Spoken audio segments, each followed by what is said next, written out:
Calling you yesterday. I tried so hard to talk to you yesterday, but I could not get your phone to work. Yeah, because whenever I try to call you, your number is said you have been disconnect your number. My Oh God. my heavens. I wonder why. Oh Yeah, my yesterday heavens. where are you? You supposed to call me, honey, at 2 o'clock. Oh, I know, dear, but my son was with me all day, and Okay. whenever you boys started calling back to back to back, he got very angry, and then he wouldn't leave me the rest of the day, so I wasn't able to call Yeah, you he is back. using the slang language. I'm sorry? What was that? He is using the slang language. He's Your using son is using the slang language. my son? Oh no, dear, you didn't Yes, talk to ma'am. my son. Yes, your son. Whenever the Max Peterson they have tried to calling you, your son he is texting to the Max Peterson. He is something using the slang language. My son? Yes, ma'am. If you want, I will sending you the screenshot from your Yes. cell phone. He was sending me the message, mom. Oh, please send that to me, dear, because I don't think you talked to my son yesterday. All right. Hold on. I'm gonna to send it to you. Just Okay, hold on. honey. And then I tried to Let call you last night, but your phone was not working at all. I was trying to calling you, mom, but your number is said it wasn't disconnected, but I don't know why. Oh, Today it's a heavens. Friday, mom. You remembered like you supposed to get the box, right? Yes, dear, I'm about to go pick the box up. In in what time, mom? I believe they open around 8 or 8:30. It's set around But 7:30 as now. you know, I'm telling you something important. You remember me, I guess, Jason. Yes, honey. Yes. So first of all, ma'am, as you know that, like whenever we have tried to calling you, you have disconnect, hang up, and did not answer the call. As you know, after the transfer, me and Maxon, we both are in the critical situation, ma'am. I can't explain about this.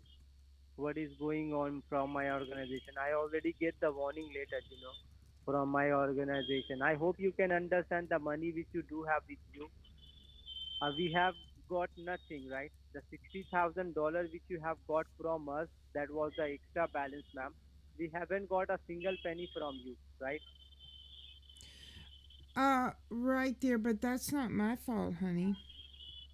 I know, mom, I know that, but you supposed to take the package from the UPS, and then after, ma'am, I'm going to tell you what to do. All right? You can take the package from the UPS and do let me know. What is your time, honey? It's 7:40 a.m. Okay, you had your breakfast. Yes, dear.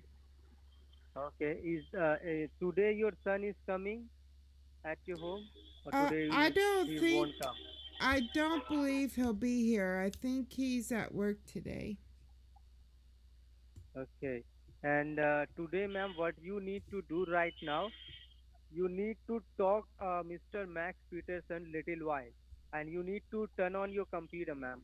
Okay, Okay. Yes, I just just be in tried to front of your call. computer. I just tried to call the Max, but he did not answer. Okay, just hold the line so that I can call the Max Peterson. Just give me a moment, all right? Don't Okay, hang up dear. on me, honey. Okay, dear. Yes. And yesterday I missed you. You know, I was worried about. Oh, honey, We I need missed you to get too. the things done, mom, as soon as I can. I hope today you are free, right? Yes, dear. I'm free today. Okay, ma'am. I hope we can done with this. You need to get the box. Just give me a moment. Let me just talk with the Max, all right? Just hold the line. Okay, Yes, dear. Mr. Max.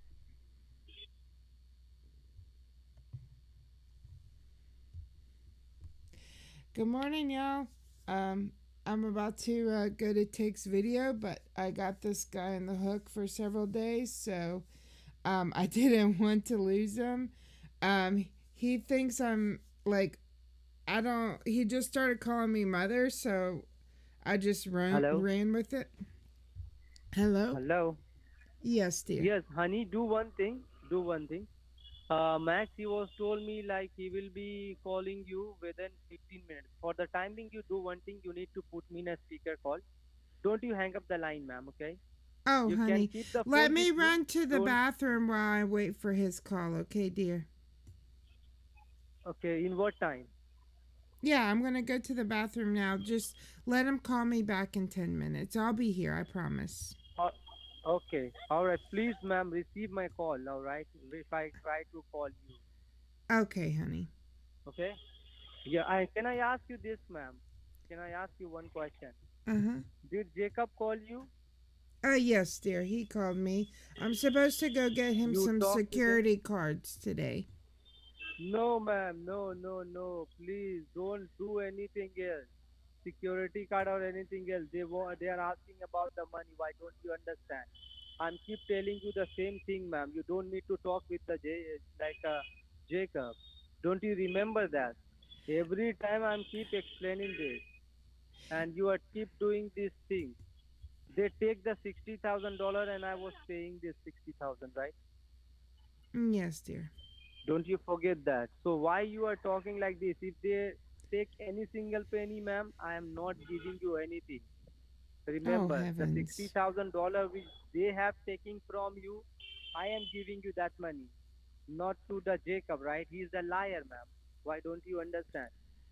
Oh, heavens. I Don't just don't talk think with you know him Jacob very well. anymore. No, no, no. They are asking more money, Because he's a and very don't good. talk. Jacob is a very good boy. No, no, ma'am. He is a scammer. How could you say that? Oh, heavens. Okay, honey. Well, let me run Please. to the bathroom, okay? And then we'll Don't, talk about it when you don't call talk to back. Mr. Jacob, alright? Give me a call back within 10 minutes. Yes, dear. Yeah, But I'm waiting for your call, ma'am. okay, honey. And I don't love. talk to Mr. Jacob. This is Okay, my son. last. Sorry. Alright? Okay, love Give you, me a call son. back, ma'am. Okay, son. I love you. Yeah, love you. Bye bye. Bye bye. Bye bye. Bye bye. You think this is my first day at the GOAT show? Do you really think this is my first day at the GOAT show? Your life sucks when I'm as good as it's going to get. Go ahead, please. Shirley. Shirley, Yes, listen to me. sir. Something is not right here, goddammit. My hair is blonde and it just got all wet and now it's dark. What are you doing to me? Go ahead, please. What, sir? What Can happened? you help me? My hair is dark. It got Yes, wet. please. I don't understand. If water is clear, I don't know. I've had a couple of drinks. Can you help me or no? What happened to you? What are you What What are happened you to doing you? over there?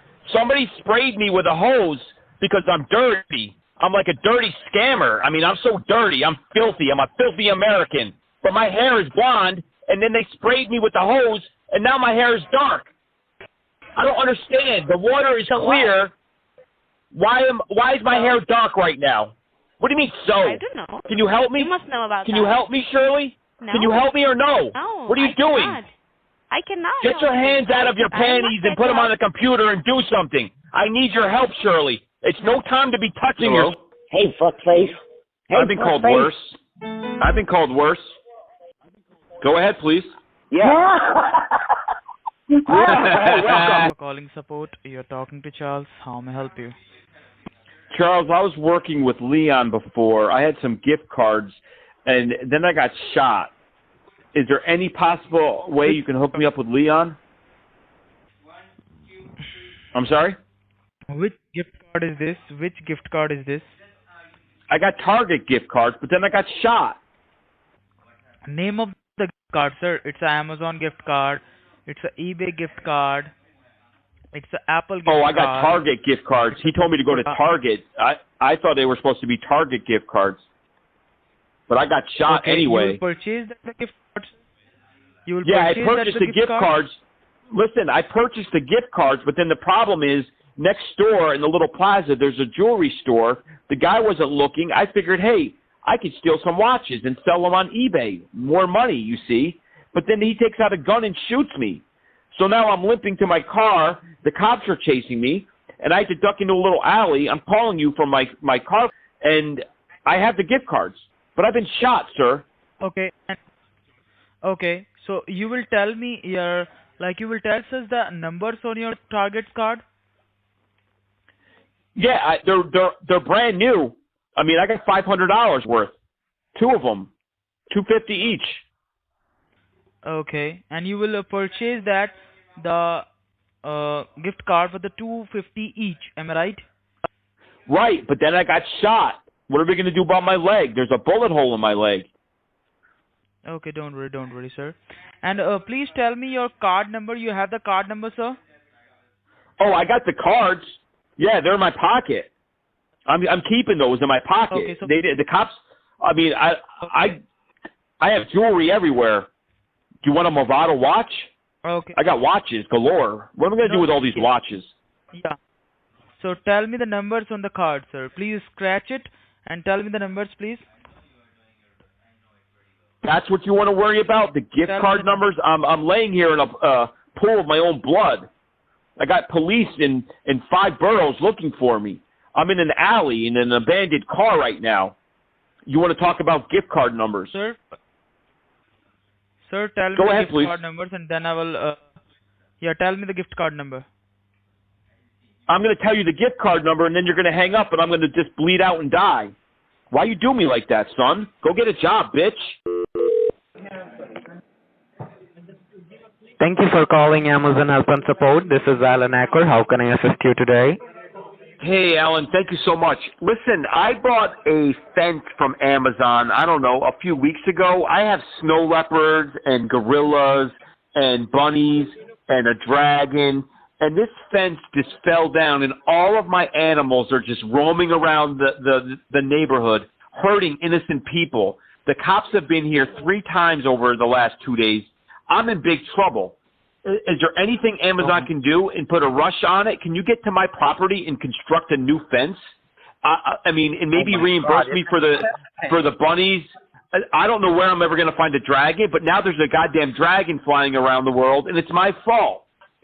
That fence was supposed to keep all these little creatures in my backyard, and you guys failed me. I deserve a full refund, if not another fence, because I will start recollecting my animals. I don't know where I'm going to find another dragon, but I can find the 2,900 bunnies. Can you help me or no? Yes, sir. Like, I am going to send you Thanos in your home, and they snapped. You're going to send me what? And you will be... You know Thanos? Tennis? Yes, I'm going to send you Thanos in your home, and the Avengers will help you out.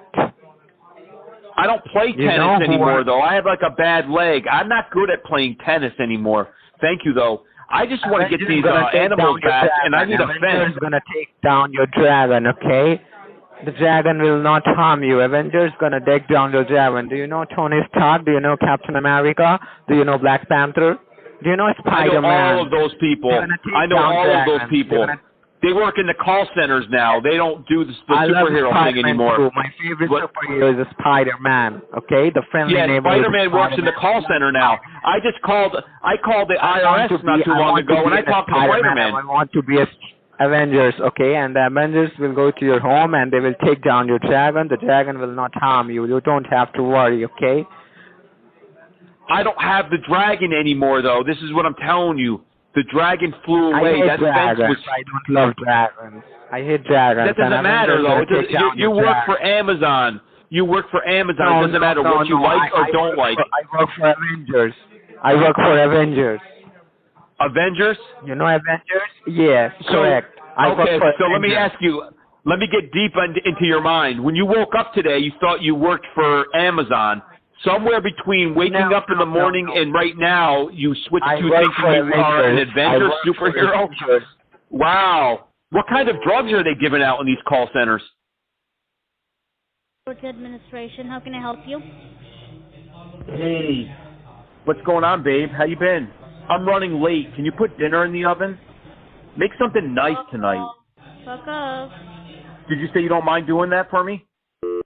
Social Security Administration, how can I help you?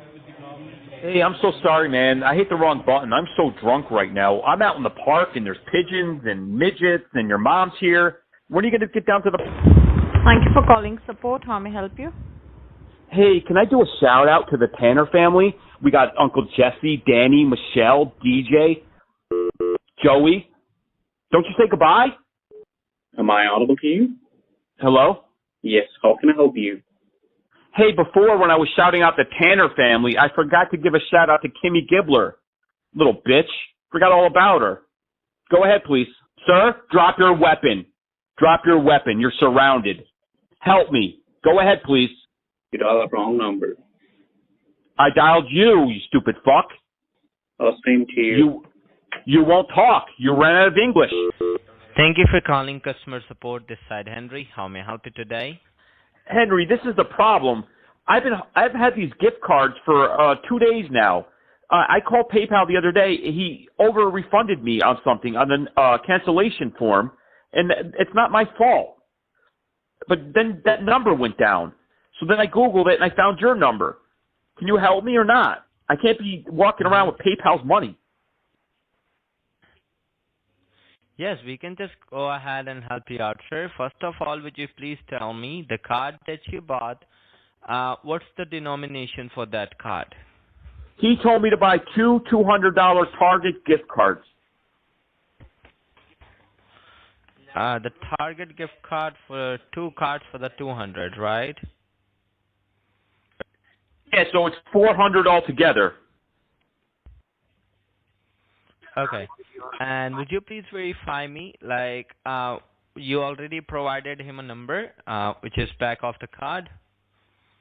I didn't provide him with any numbers.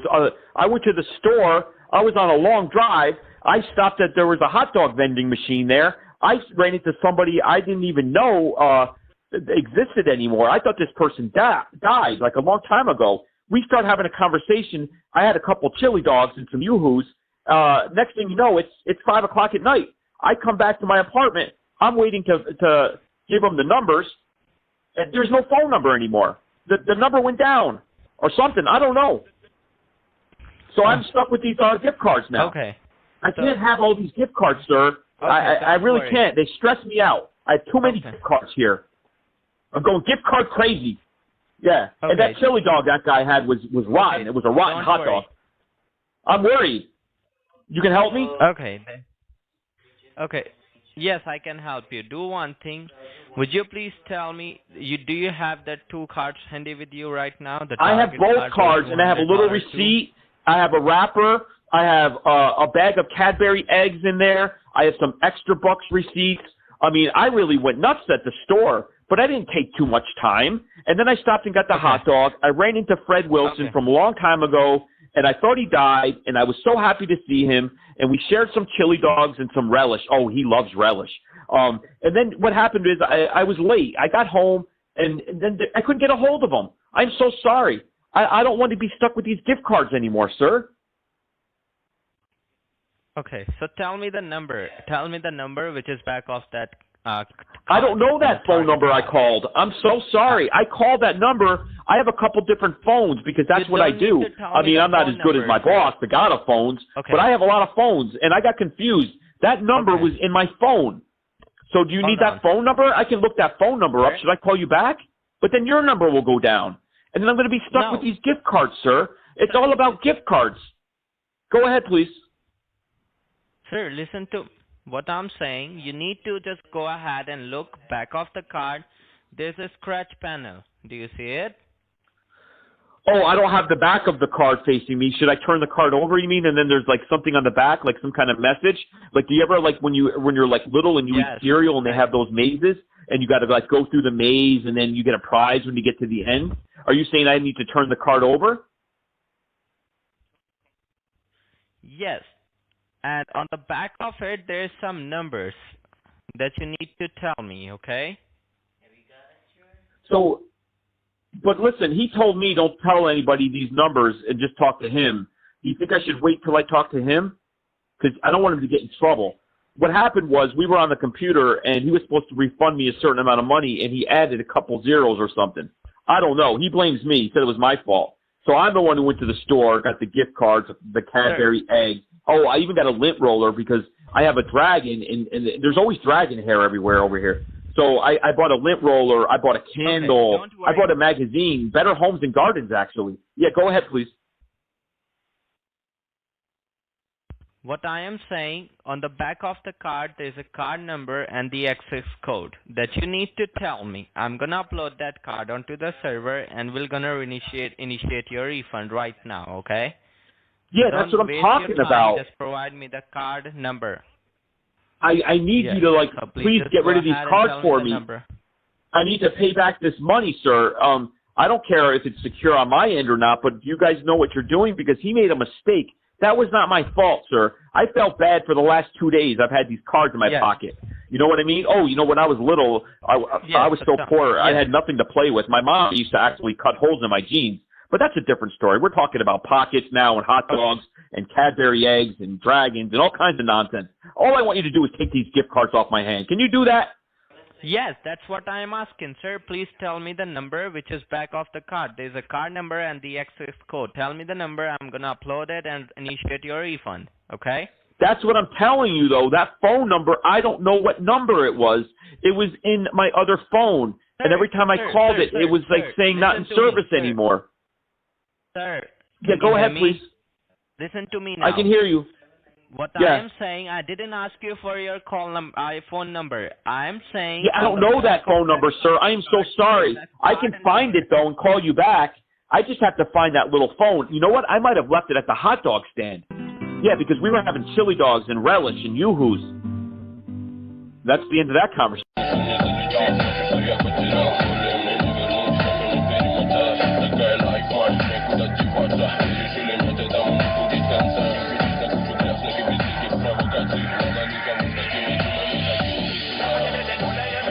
Good morning, each and everyone.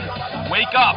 Welcome to the Morning Scam Show with CJ Scams and TAGOW. Today, we're playing a conversation we had with an ex-writer of The Tonight Show, Mr. Frank King. He's a comedian. He's been on tour with Adam Sandler, Dennis Miller, a host of other big comedians. He's a mental health comedian. He also knows what the barrel of his gun tastes like. Yes, you have to see this conversation we had. We'll get into it. We'll be back with a conversation with Frank King on the Morning Scam Show with CJ Scams and TAGOW. Wake up, each and everyone. Here we go.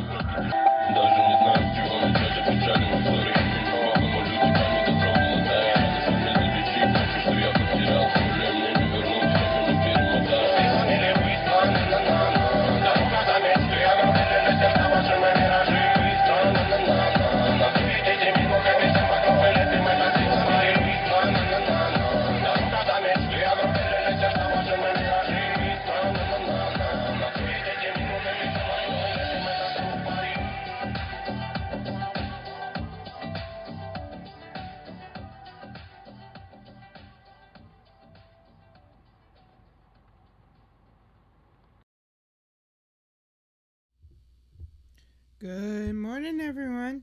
Good morning, Take. Morning, Lisa. Morning, DH. How's everyone doing? Happy Friday. Happy Friday to everyone. I was just jamming out to my song there. Yeah, it was a good pick. It's great to see I everyone can't today. believe I found that guy. Yeah. Copyright free, some Russian rap.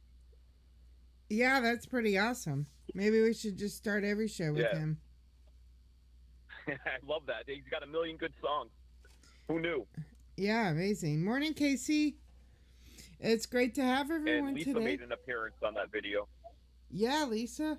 Way to go. But what up, Casey? Well, how's everyone doing no one today? can call me fuckface like Lisa does. Does anyone else even call you that? More than a few. Yesterday, I think about 71 scammers got to call me names. Oh my goodness. Why is that? From the same number. Those idiots would not block me yesterday. They would not give me an interview.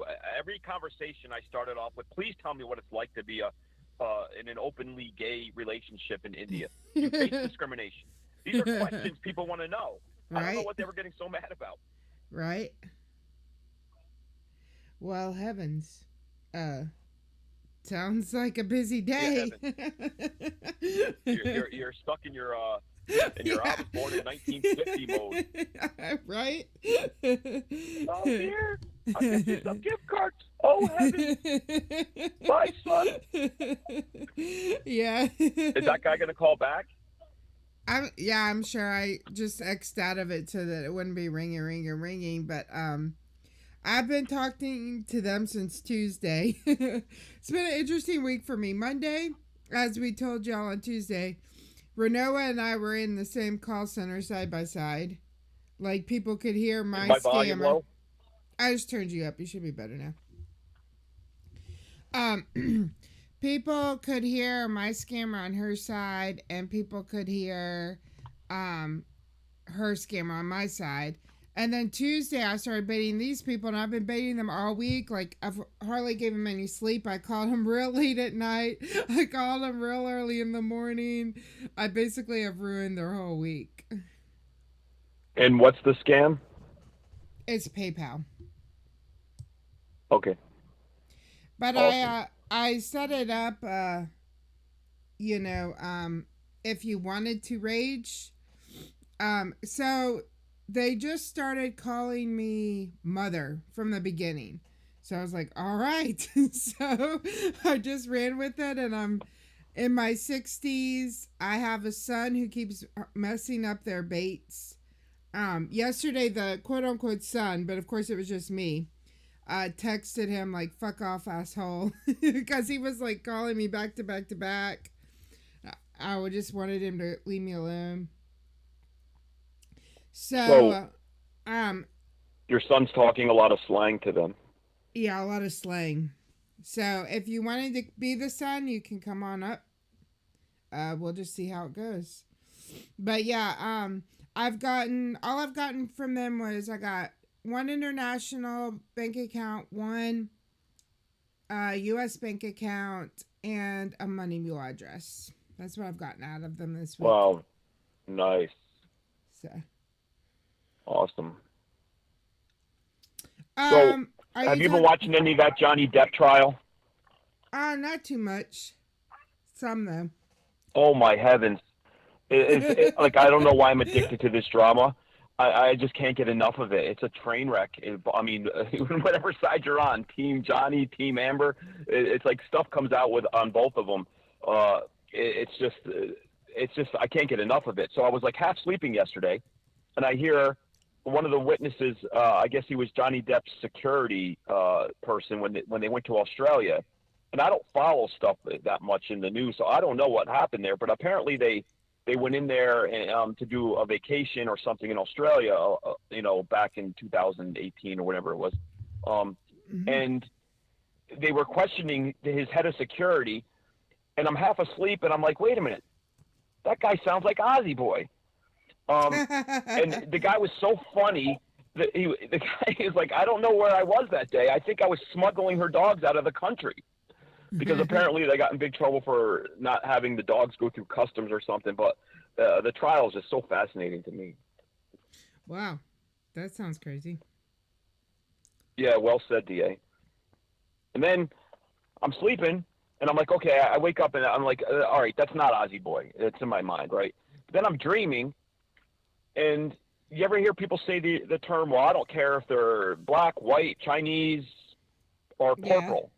Yeah. And somebody said, I guess I used that, and somebody said, well, I can make you purple. And then for the rest of the dream, I was actually purple. The strangest dream ever. That is super weird. Well, Crazy day.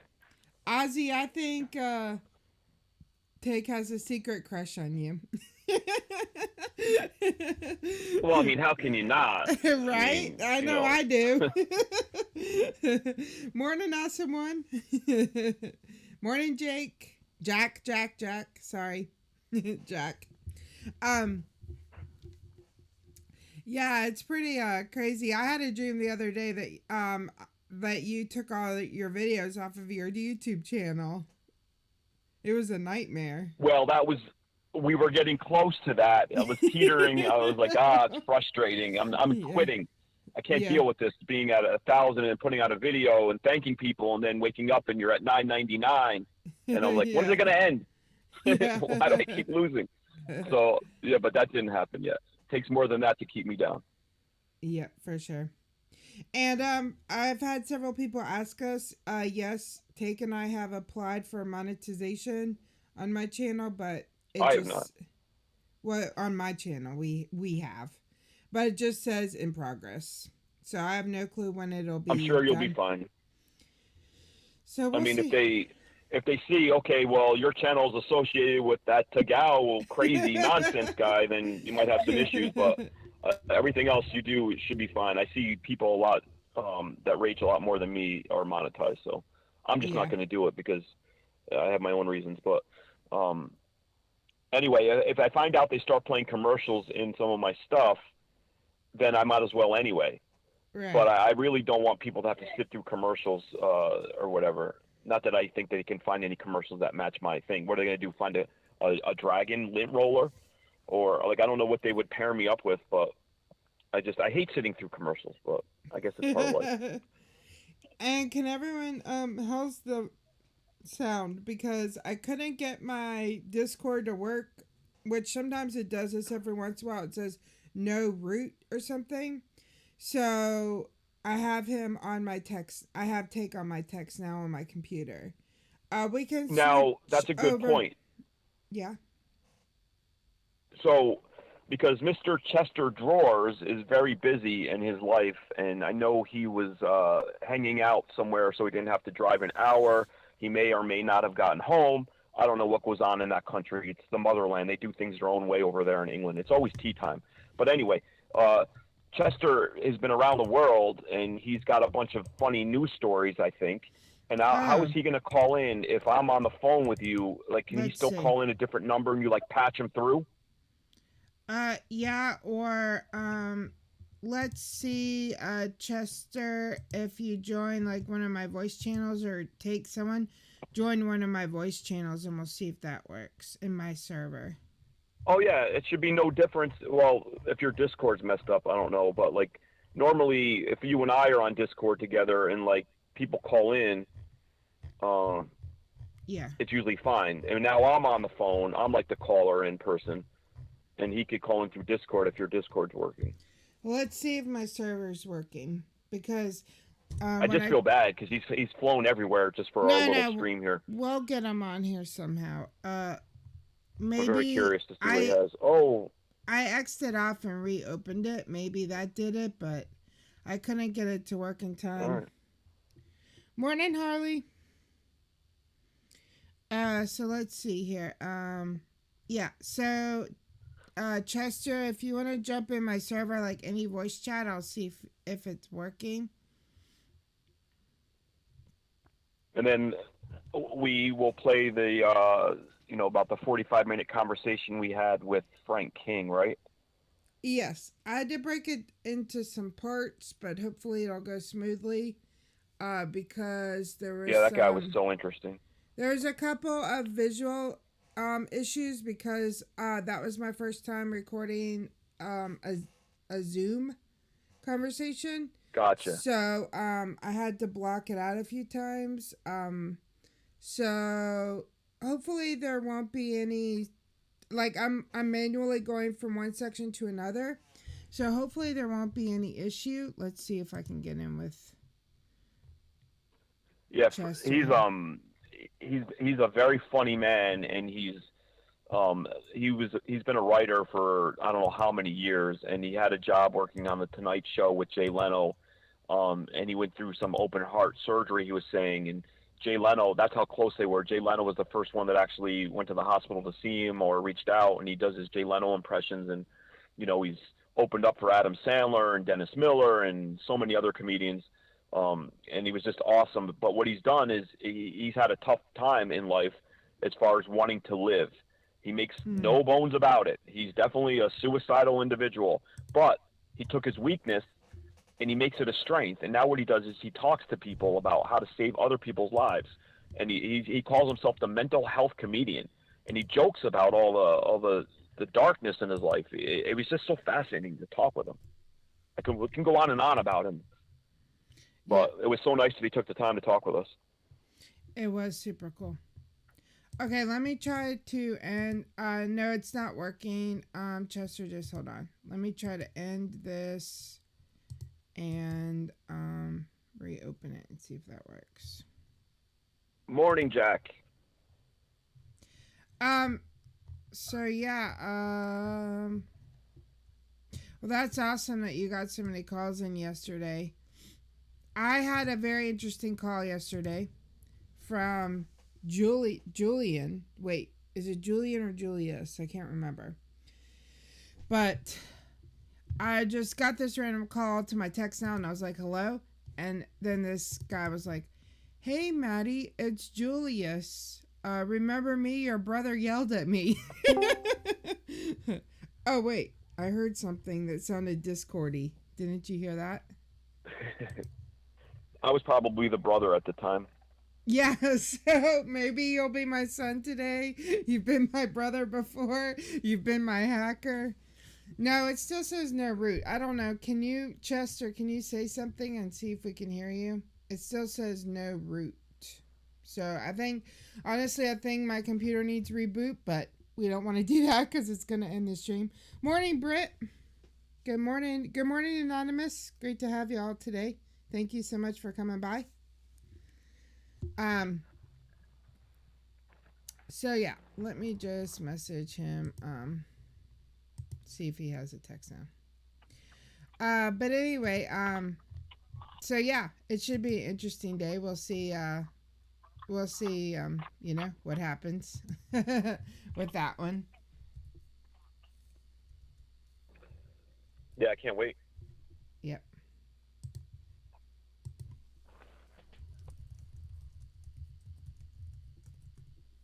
What's going on? Chester calling in?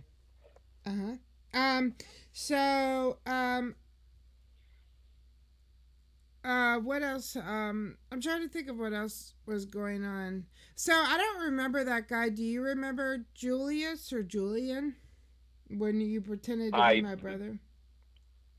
No, the only one that would really made me stay up at night and worry about the world was, I think his name was Victor. Yeah, Victor. That was our first one together, I think. You actually have a video of that one, right? Yeah.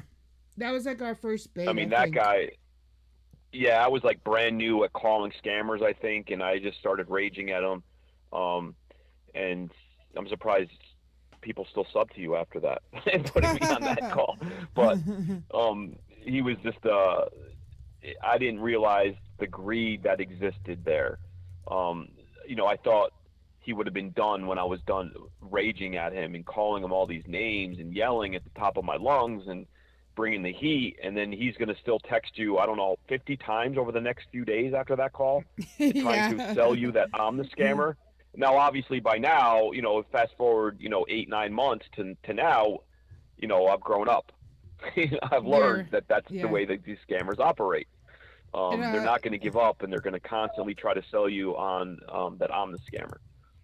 Yeah, and it'll probably happen again today after you talk to them. Like, if you want to, if we go that way, because I hadn't asked you yet, but if we go that way and yell at them as my son, they'll still probably try to call me. But these guys are real scumbags. Like, don't feel sorry for them that I kept them awake all week because I told them that I was in my 60s, that I was widowed, and that I had already been scammed by Amazon. I told them that Amazon had me send them 60,000, and they're still trying to get another 60,000 out of me. So they have no. Oh yeah. They have no guilty conscience about scamming a 60-some-year-old woman again for a total of 120,000. So they just want their money. So So in their logic, in their mind, they're trying to tell you that guy was just saying that Jacob is a scammer. Yeah, Jacob is the one from like the fictional one from Amazon that I made up. Actually, Sven talked to him on the phone like for just a minute the other day because I was on the phone with Sven when he called. And so Sven, like, pretended to be Jacob.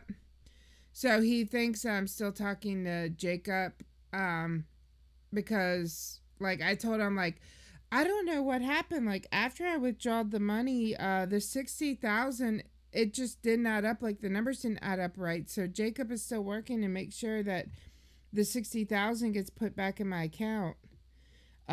So yeah, he thinks I'm talking to another scammer too. And you already have all the information you need from this idiot that was on the phone with you today, this morning? Yeah, but even if you rage at him, I bet I can get more information. But I've already gotten 2 bank accounts and a money mule. I probably won't get anything different. Okay. I think he was just gonna have me go with the same information to the bank today, so I can play your confused, like your son who's telling you it's a scam and start yelling at him. Yeah, for sure. Okay, I will fuck him up 5 days from Tuesday. Well, that'll be good. Well, verbally, can't wait anyway. For that. I can't wait. Verbally is all I can do right now. Yeah, let me go ahead and get Chester on the phone. Thank you, Chester, for being so understanding this morning. 1 second. Yes, Chester Drawers, roving reporter. Yeah, I think he has some exciting news reports for us, right? I guess. I mean, who knows what the man's going to come. The guy's just a genius. You can't argue with the genius. They have their own thought processes. Don't you learn anything from being my friend? True. No. Morning, Nanobator. How are you today? What up, Nanobator?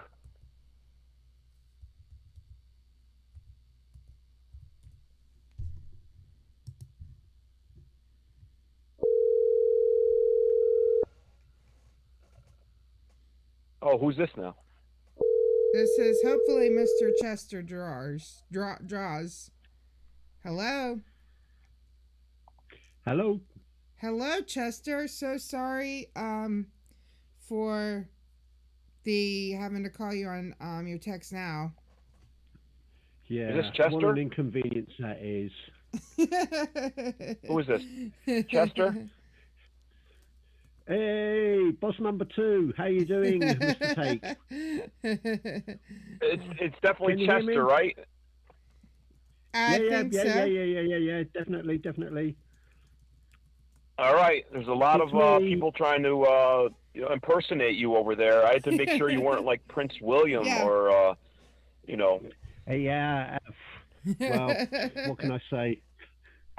What's Johnny the, Rotten. What can I say? We should have a password with him. What's the password? I don't know. Donut vouchers. So, what's been going on in your world? You've been around the world, I hear. You've been gathering stories and things, right? Yeah. Well, as my primary job of a special roving reporter for WSCAM Radio, the morning scam show, I've been trawling the wires in the newsroom, and I've picked a few stories which may be of interest. All right, let's hear. I'm excited to hear this. So nice you would think of us. I know you're very busy. Yeah, well, it's the least I can do for my fans. We are your fans. I'm a fan to the end.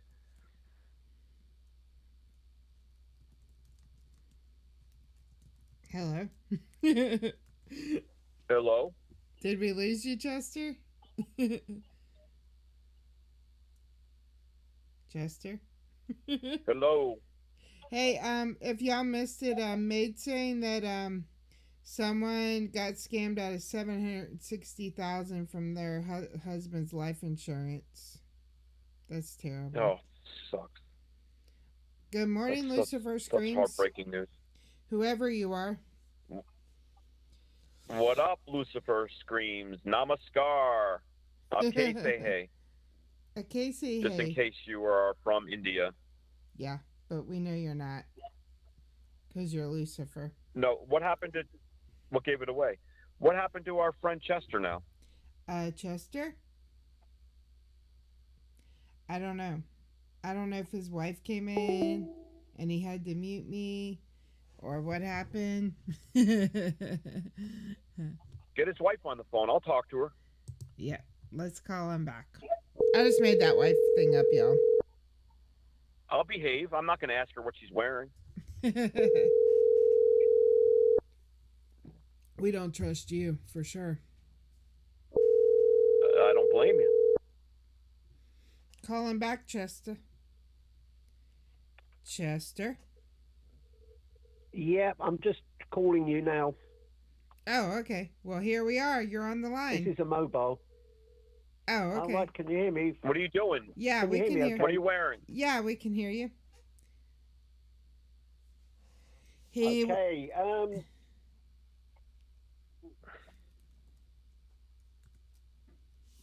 what?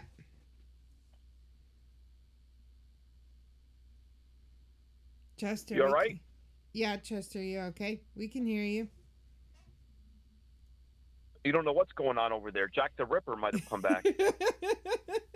Yeah, or maybe he heard you ask what he was wearing and he got spooked. Or Charles Dickens. Everything else going on in that country, my little what are you wearing question is going to set him off. Yeah. Well, I can definitely hear some background.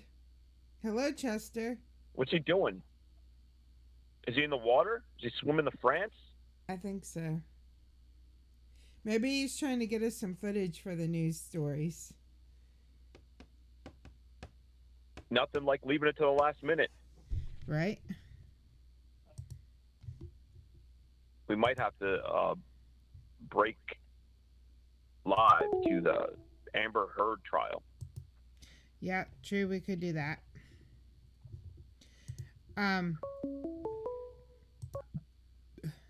Hello, it's the Morning Scam Show.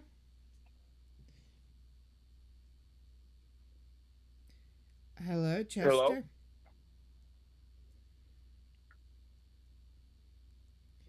Chester. I don't know where he is. I don't even know if is he in England right now? He could be like in Somalia. I don't know where he went. Maybe he's in the desert with low. I was just touched when he called me. That was sweet. I was like, you got to tell us about your experiences on the road. I don't know.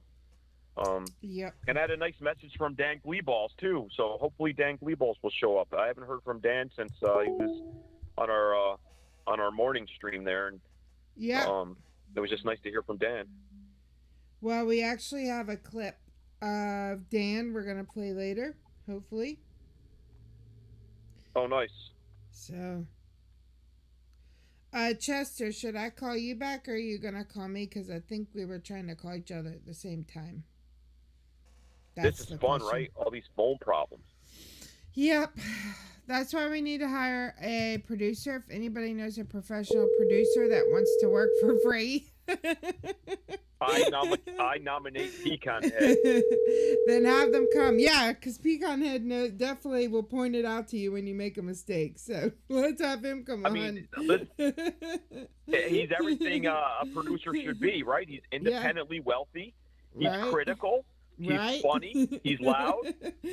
I nominate Pecan Head. He's definitely critical, that's for sure. Chester, can you hear us yet? Chester. You say rupees, I say dollars. all in perspective. Let me ask him in Discord. Can you not hear us?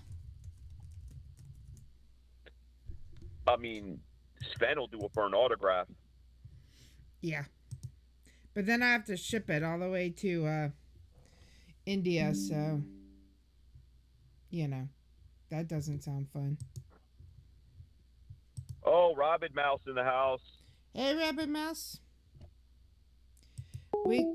Let's call this let me call this scammer. The scammer keeps calling. Let's see if we can hear him. Then we'll know if it's me or us or Chester. A different scammer? Like somebody we can just rage at, or it's part of your storyline? I mean, it's the same one. Oh, okay. Oh, wait, here's Chester. Here's Chester. Morning Scam Show. It's Chester Drawers, everybody. Can you not hear us, Chester? Hello? Hello, Chester. All right. So, we're having trouble with Chester. Maybe we, after we play the video of Dan King, and then maybe your Discord will work, and if I call you on Discord, and then it'll be back to the way it used to be, and then Chester can join in, and we could be all happy singing and dancing and having our breakfast and all that. I mean, we could try, but I'm worried that my Discord's not going to work till I reboot my computer, and I can't reboot it without stopping the stream. So, we'll just have to make do. I'm in the parking lot right now. I don't believe it. I'm like, this parking lot has 100 cars in it, and nobody goes to work. I think everybody in this building must be chucking a sickie. It's ridiculous here. Go to work, people. Hello? Can we hear you yet? Okay, we can hear you. Now, don't move. For now. Yeah, don't move. I'm not moving, promise. Promise. Yeah. Don't touch anything. What are you doing? Climbing Big Ben? I was, funnily enough, I was in Windsor. I was in the back garden of Her Majesty Queen Elizabeth II's back garden for a meeting. Oh, what was she wearing? A green ensemble with matching hat. I'll have to speak to a fashion correspondent. The only other queen I saw was Elton John. All right, that works. Right. Apologies my technical issues. It's not CJ this time, it's me. Well, no, wow, it is CJ. It's a miracle. Get a Discord. Pecan head. That was not CJ. So, tell us about what you've been doing. Like, you've been around the world, right? Yeah. I flew back in earlier on, and I've been checking the wires into the newsroom, and there's a couple of things that caught my eye, and I'm going to start off in Hell in Michigan. Apparently there's a black cat there who has a huge social media following. I think 76,000 followers in a town that only has a population of 72. Anyway, they have in that town an issue, where you can nominate yourself to be mayor for a day or even an hour. Well, so many people have asked Jinx the cat that he or she has been voted mayor of Hell in Michigan. Oh my God. And what town is this? Hell. Hell. No, you're joking. This is made up, right? That's fitting. So a black cat is the mayor of Hell. No, this can't be real. Yeah. Chester, you've been around the world. You have to come up with these fibs, these tall tales. I will post the link. it's a black cat, and it's raised or got into popularity because it's got ginormous eyes as well. So Jinx the cat. Creepy. So been voted. And does he have a YouTube channel? Sorry? Does the cat have or Mr. Mayor, I should say, does the mayor have a YouTube channel? Oh, quite possibly. I'm just going to post the link into the channel now. Bear with me. So you can see there's a picture of Jinx the cat. Takes me a week to get one subscriber, and you're telling me this cat has 6,000? Yeah. No, 700,000 on TikTok. 700,000. Jeez, 700,000. Yeah. So I'm just looking for one. I just want to get to 1,010. You're telling me this cat has 700,000. Yep. There you go. All right, CJ, go back to your dream about me shutting my channel down and giving up. I know, right? Yeah. So no catnip for this mayor. Moving on to New Zealand. Apparently they've had come some back to that cat story, though. recent. Sorry? Sorry? We'll come back to that cat story later. I have some more things I need to know about. Michigan is somewhat of a mess in some areas. I mean, you got Flint, you got Detroit, and now you're telling me that there's a small town that has a mayor that's a cat. We have to look into this. Yep. But anyway, I'd rather go to New Zealand. Yeah, what's going on in New Zealand? It's a place called hell. Well, New Zealand, that's the home of Gin protests. Wigmore. Everybody loves Gin Wigmore. Yeah. There's been some angry protests in New Zealand, and the police have been trying out new tactics to quell the protesters. Apparently, there's been campsite outside Parliament houses, and the police have been playing the crowd of protesters James Blunt songs in order to get them out. And that's following a recent trial where they played Barry Manilow, the Macarena. That'll do it. That'll do it.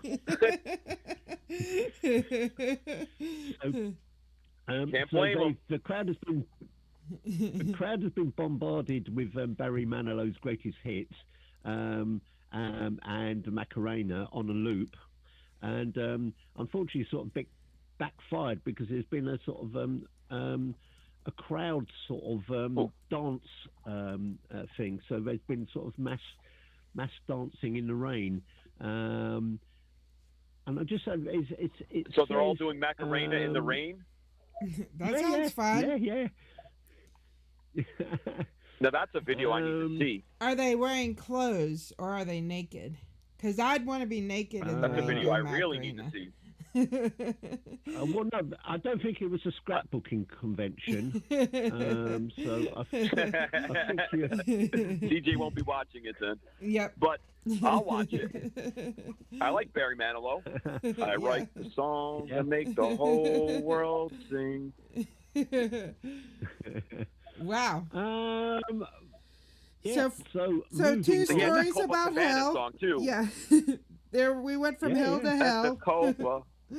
Copacabana. Anyway, what else you got? Yeah. Florida, back in the States. Apparently, a suspect has been arrested for allegedly stealing the crossbow. He was spotted on CCTV trying to stuff the said crossbow down his trousers. Yikes. Ouch. So it's another sort of thing. Was he pleased to see you? No, he was stealing a crossbow. I hope it didn't go off and hit him in his doodle dasher. Yeah. His doodle dasher, his plum tree shaker wouldn't be shaking too much longer if that happened. Yeah, and you know that what? would be terrible.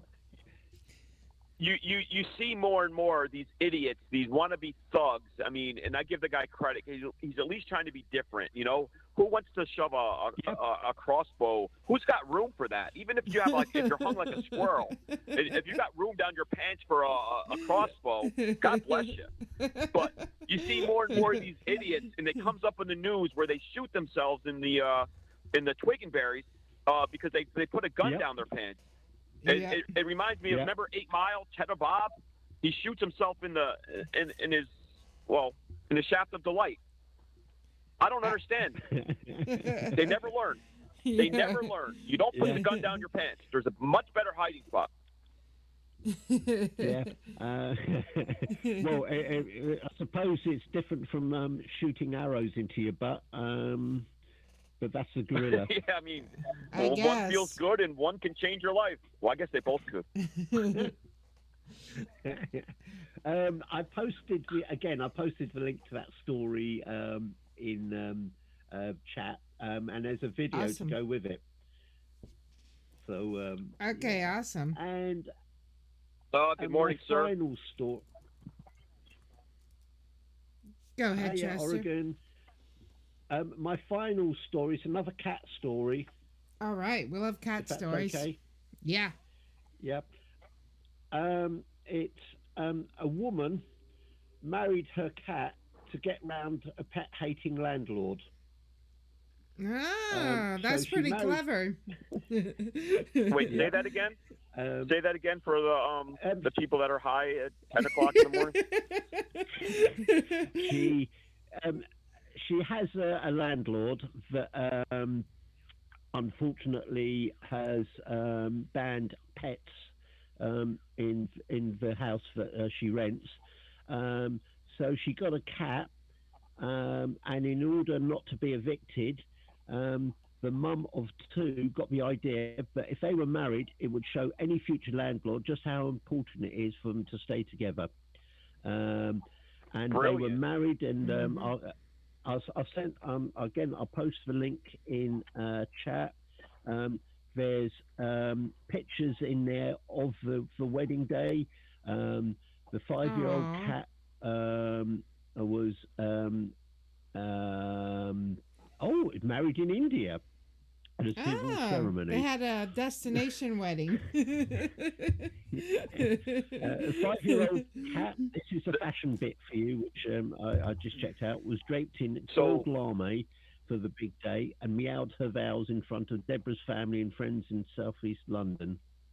Oh no! Sorry, it was conducted by an Indian preacher. Oh, anyway, not quite sure. So the cat was wearing a sari? No, the cat would be the male. Well, I'm not sure because the woman is wearing a tuxedo. Okay. Yeah. I don't judge. I mean, I would do that because I have 2 cats, and I saw a stray cat the other day wandering around New York, and I was like, I should scoop him up. But then I'm like, I'm not allowed to have 3 cats. But if I do like a relationship with these 3 male cats, I don't quite know if I'm ready to come out of the closet with 3 cats. I mean, there's all kinds of problems with me.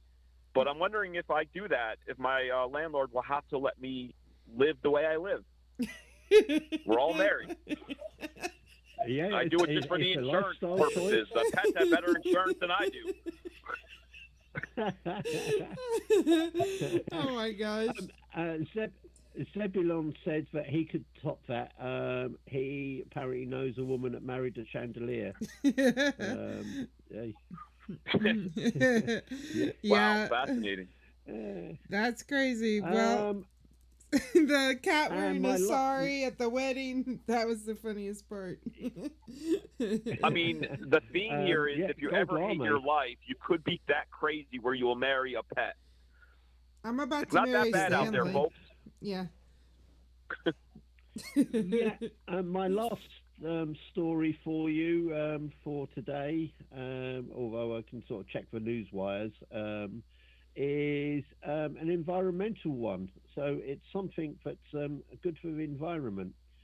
One of the biggest methane producers are cows. Their cow breath, their burping, emits methane, which is obviously bad for the environment. So scientists have come up with a mask which goes over the cow's nose in order to capture their breath. Ew. And turn it into what oxidizes it and basically turns it back into oxygen and water. Oh wow, that's so super gross. Lots Genius. of cows. Lots of cows are Genius. going to be wearing masks in a field not too far from you. Not only that, apparently Well, you they're got to be careful developing nowadays. a nappy. They're What's a developing nappy? because A nappy. What's that? yeah, Like farts. like when you're tired, you take a nappy. Diaper. No, it's diaper. Sorry. A what? Oh, a lost in diaper. translation. Yeah. For the other end. That's good. We don't judge. When you're tired, you take a nappy. Wear nappies. Sorry, Yeah. Chester, don't mind us. Go ahead. No. You've all been there. We don't judge. Yeah. You say potato, I say potato. And we say Right. diaper, and you We say say nappy. dollars, you say rupees. Yeah. Yeah, exactly. Anyway, that's news from around the world that caught my eye. We say inches, you say centimeters. That's what she said. Yeah. Yeah. We definitely need some music for Chester, like when he reports, like that breaking news music. Yeah. Oh, Yeah. I hope Next it's a time. regular I've got thing, that man. already. You found some great stories. Fascinating. Morning, Anita. Next I've got time some- Chester's on, we'll have And Cole I breaking suddenly news. like myself. So thank I you, don't know if Chester. you You can hear definitely this. have a new outlook on life. Things aren't that bad. I'm not wearing a nappy. I'm not marrying my cat. You don't live in hell, Michigan. My mayor is actually a human, although that's debatable. Yeah. So I feel a lot better talking to Chester. I have intro music, which I was going to play. I don't know if you can hear this. Yeah, that's perfect. Nice and dramatic.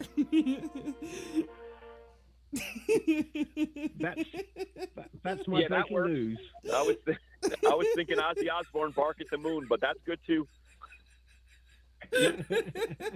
Oh my god, y'all are so goofy. All right. Chester, that was awesome. Thank you for the laughs this morning, and we definitely need to have our reporter on, like, more than once every 3 months, because he's hilarious. Everybody check out Chester Drawers. Make Yep. sure you go to his channel, please. Yeah, I pinned his link above. Comedic genius that comes out of this guy's mind. Well, that's debatable. Whilst I get the opportunity, I know you mentioned it, and you're back down to 998 or whatever it is. But congratulations, you did reach triple figures, both of you. In fact. Thank you. I'm sure after this segment, I'm back to about 500. Yeah, but you still have my mum as a sub.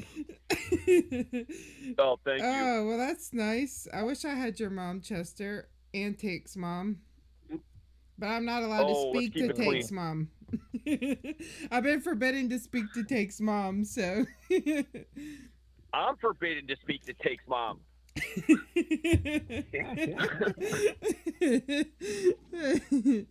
All right, everyone. I haven't talked to that woman since Nam.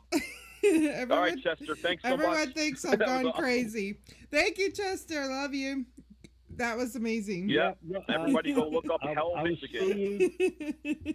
I was seeing the next news update.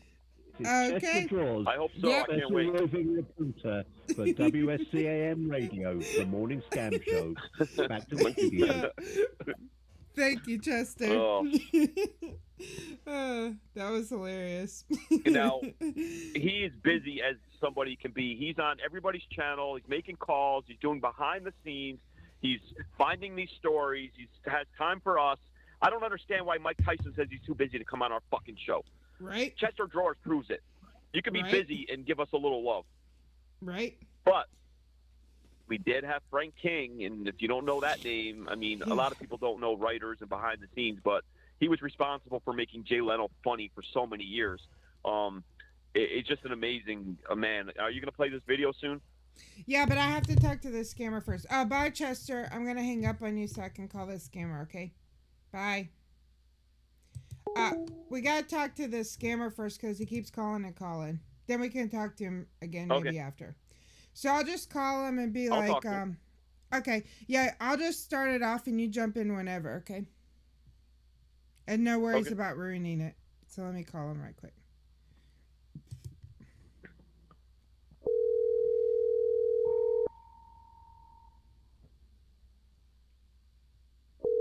Thanks, Rabbit.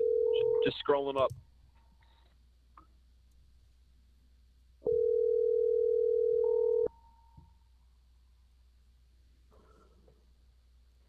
Yeah, hello. Oh, hi, honey. I'm sorry. My son stopped by unexpectedly. He's very concerned about me. He thinks something bad is going on. I think he wants to talk to you. Can you explain to him what happened?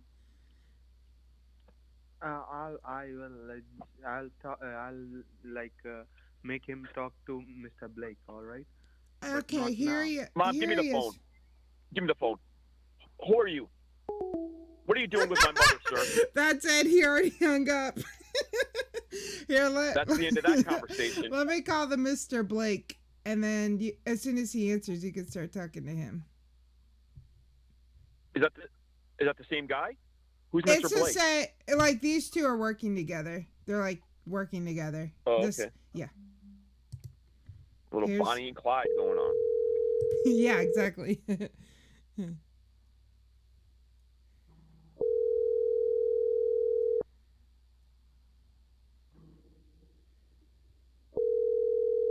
Let's see. He might be. They're probably in the same room. Here he is. Hello. Hello. Hi, Mr. Blake. Hi, honey. How are you? I'm good, thank you, dear. My son wants to ask you a question. Here you go, honey. What question? Hi, Mr. Blake. Yes, sir. Yeah. So what business do you have with my mother? What's going on here? You can ask her, sir.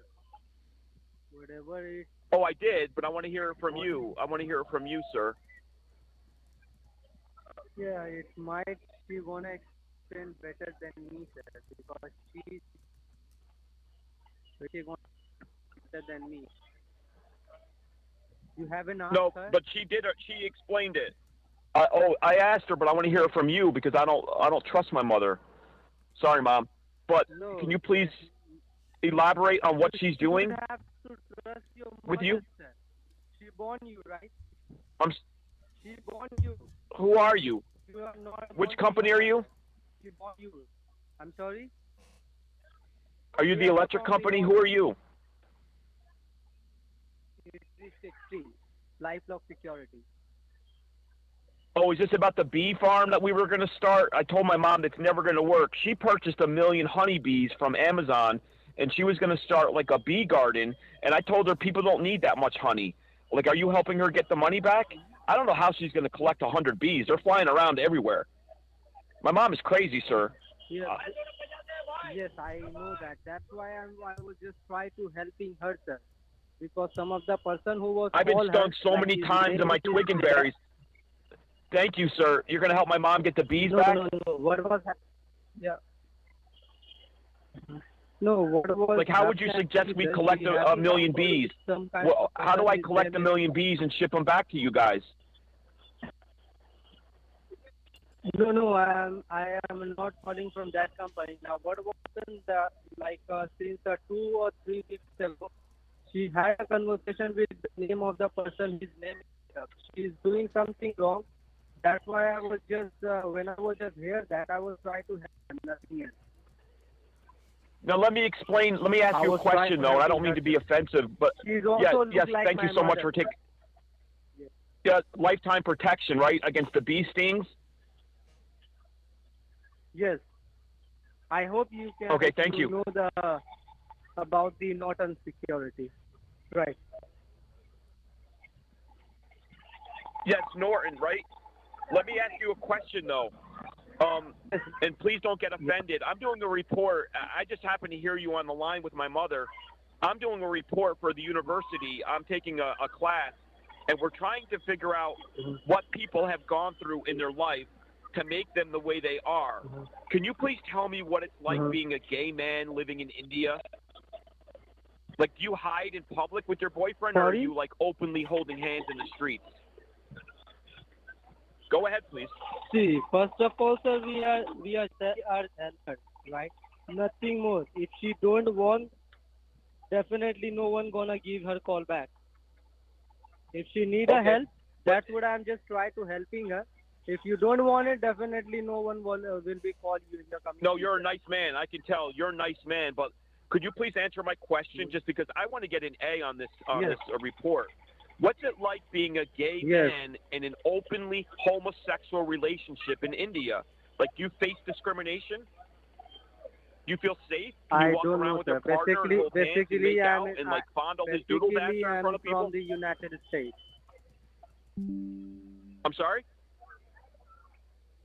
Hello. Hello? Yes. Yes, I think. Yes, so I'm here. Can you You're hear in me? India, you were saying?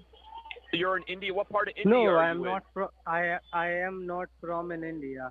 I am in the California, Jackson, San Francisco. They don't speak English in I California? was born mean, in it sounds Sri like Lanka. you speak Hindi as a first language, though. I was born in You ever Sri go Lanka. home? No. So you Sorry? have to go home to India, you're saying. Now, when you go home, do you travel with your boyfriend? I didn't tell her like I'm from in India.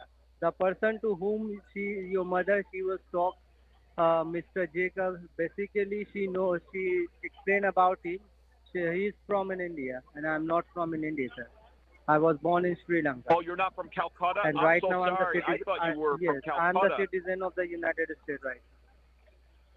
I hear amazing things about your city that you're not in, sir, Calcutta. But my question is, how safe is that no, city? No, you do Could one you walk thing. around First of all, holding sir, I hands hope with your partner? Like, does he ever, like, squeeze your tushy? Sir, Yeah, sometimes go I ahead, please. can't hear you I'm very properly. fascinated with this. Sir, can you hear me? I First can of all, hear sir, you. sometimes I I can't love hear it. you properly because I'm about to reach my office. I am driving at this time.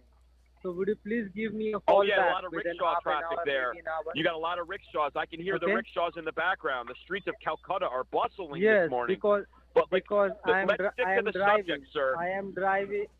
We don't have a lot of I am time. driving. We don't have a lot of time, sir. We don't have a lot of time. I really need to ace this report, and I need to get to class soon. What's it like to be a gay man in India? I am driving. You're driving. You Now, need what's to happening? give me Is a your call boyfriend, after half an is his hour, face in maybe your an lap? hour. Is he, like, tickling your That's shaft of the light?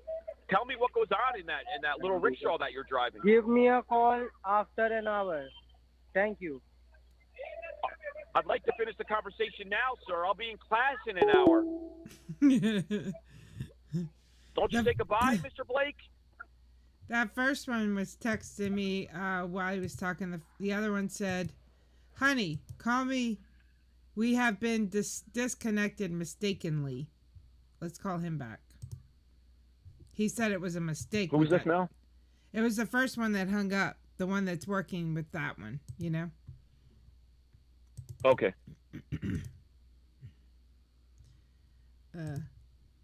He says it's a So mistake. that was Mr. Blake. Now, who is this? Who is this guy? This one's Max, but they work together. I feel like they live in the same house. Because I'd call, like, late at night they would be like together. Hello? Mr. Max? Yes. Yes, my son was just talking to Mr. Blake. I don't think Mr. Blake though was Okay. able to answer his questions. What he hello, has not Mr. Max? answered. Yes, sir. Mr. Max? Yeah, Yes, thank you sir. so I much. can hear Yeah, I you. was Can talking you to hear me? Mr. Blake. He was a very nice gentleman in California, I believe, right? Are you in California with him? Yes, sir. But we stay apart. Now, Like his house is away from my house. well, that's okay. I'm wondering in like a week yeah. if both of you, yeah, please tell me if I'm out of line asking this question.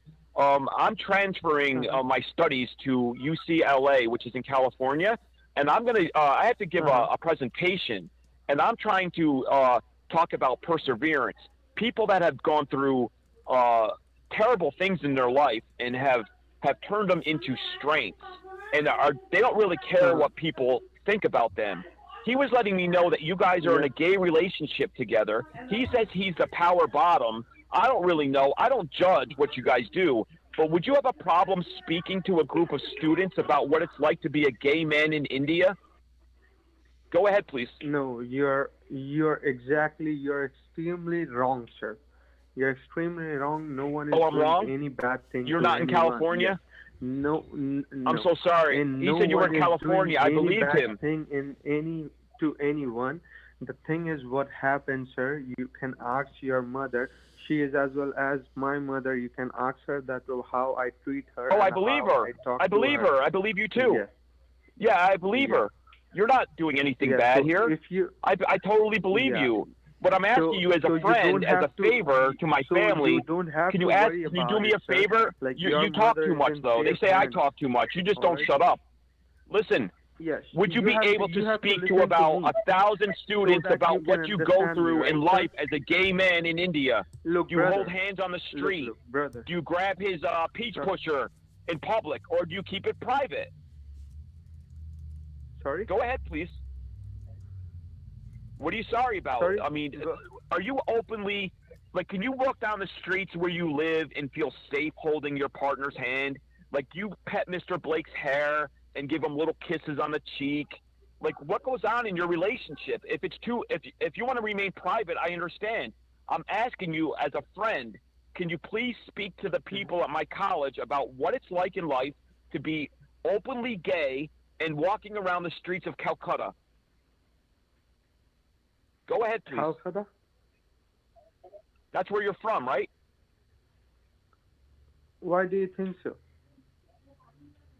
Oh, I know so. It's not what I think. I don't care where you are, though. I don't judge, sir. I mean, we're very gay-friendly here at this university. What I need from you is to speak to these students and show them that you'll do what's right. You don't care what people say. You don't care if they're throwing stale curry at you and they're slashing the tires on your rickshaw and all that stuff. You know what I mean? Like, who wears the sari in your relationship? You or Mr. Blake? Would you consider yourself the top or the bottom? Like, do you bite the pillow or does Mr. Blake?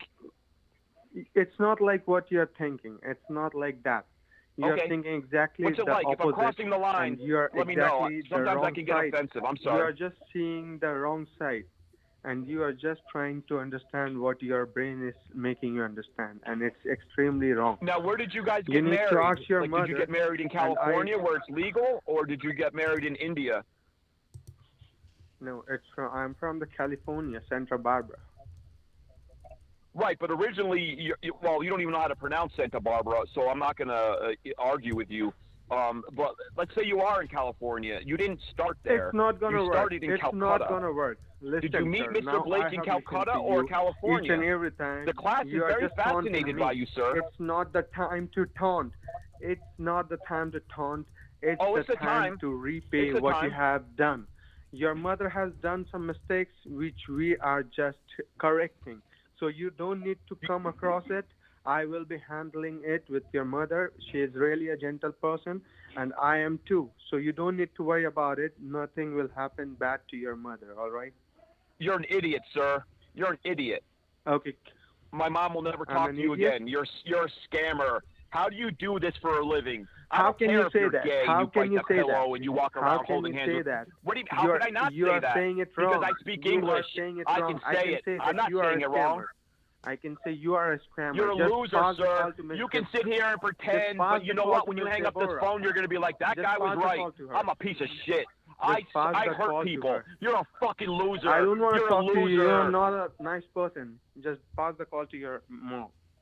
No, she's not actually. You're a scammer.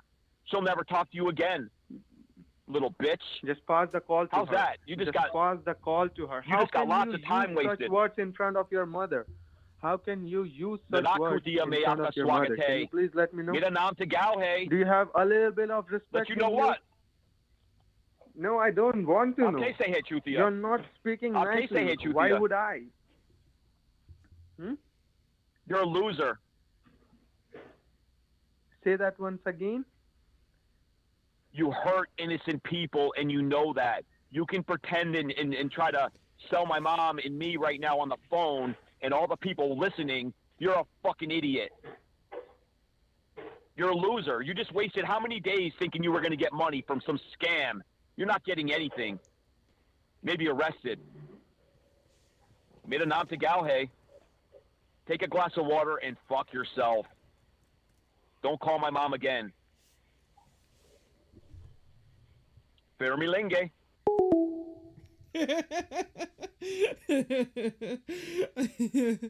Well, since I borned you, I think you're a good son. Yeah, He said I'm good. he said she born you, she born you. You know what? Even after all that, he'll still call you and try to tell you that I don't know what I'm talking about. I know. I definitely agree. All right. Well, we should get. That was amazing. You did awesome. But we should get over to Mr. Look Frank. at that. Sven's favorite numbers chatting right now. I know, right? Welcome, 69 of y'all. Morning, Tammy. Nobody leave. Nobody leave. Nobody enter. Yeah. Hold it. Hold the 69. No, I think we lost That's what she said. All right, so let's tell everyone again about our guest today for those that are just joining us. This guy has had more title defenses than anything I've ever heard of. He came from the streets of Brooklyn. Oh, not Mike Tyson, right? No, not Mike. Not Mr. today, Frank anyway. King. Yes, the comedian, the guy who made Jay Leno funny for all these years, the guy who knows what the barrel of his gun tastes like, a suicidal genius. He's full of comedy. He's openly talks about not wanting to live, and it's a struggle, but he still finds a way to make people laugh. This guy is amazing. The epitome of perseverance. I love this guy's story, and I don't think I did him justice in the intro or in this conversation that you're going to hear. But he's definitely a very fascinating man, and I would tell everyone to go on YouTube and look at Frank King, mental health comedian. He's got TEDx talks too. He's a brilliant speaker. He's funny. He's just an amazing human being. Yep, and he's about to tell us about his run-ins with Jay Leno and Adam Sandler. So y'all hang with us and let's hear from Frank King. And then by that time, it'll be time to mess with some more scammers, hopefully. Yeah, I think so. All right, here's Frank. Awake. Yep, hopefully. All right, here's Frank King. Hello, can you hear us? Yes. Hi, how are you doing? Busier than a hooker at a four-way stop in heels. How about you? Same. I'm CJ. So nice to meet you. My name is CJ, and then this is Take. What's up, Mr. Frank King? What can I tell you? Price of gas. You're not kidding. Are you on the West Coast or the East Coast or?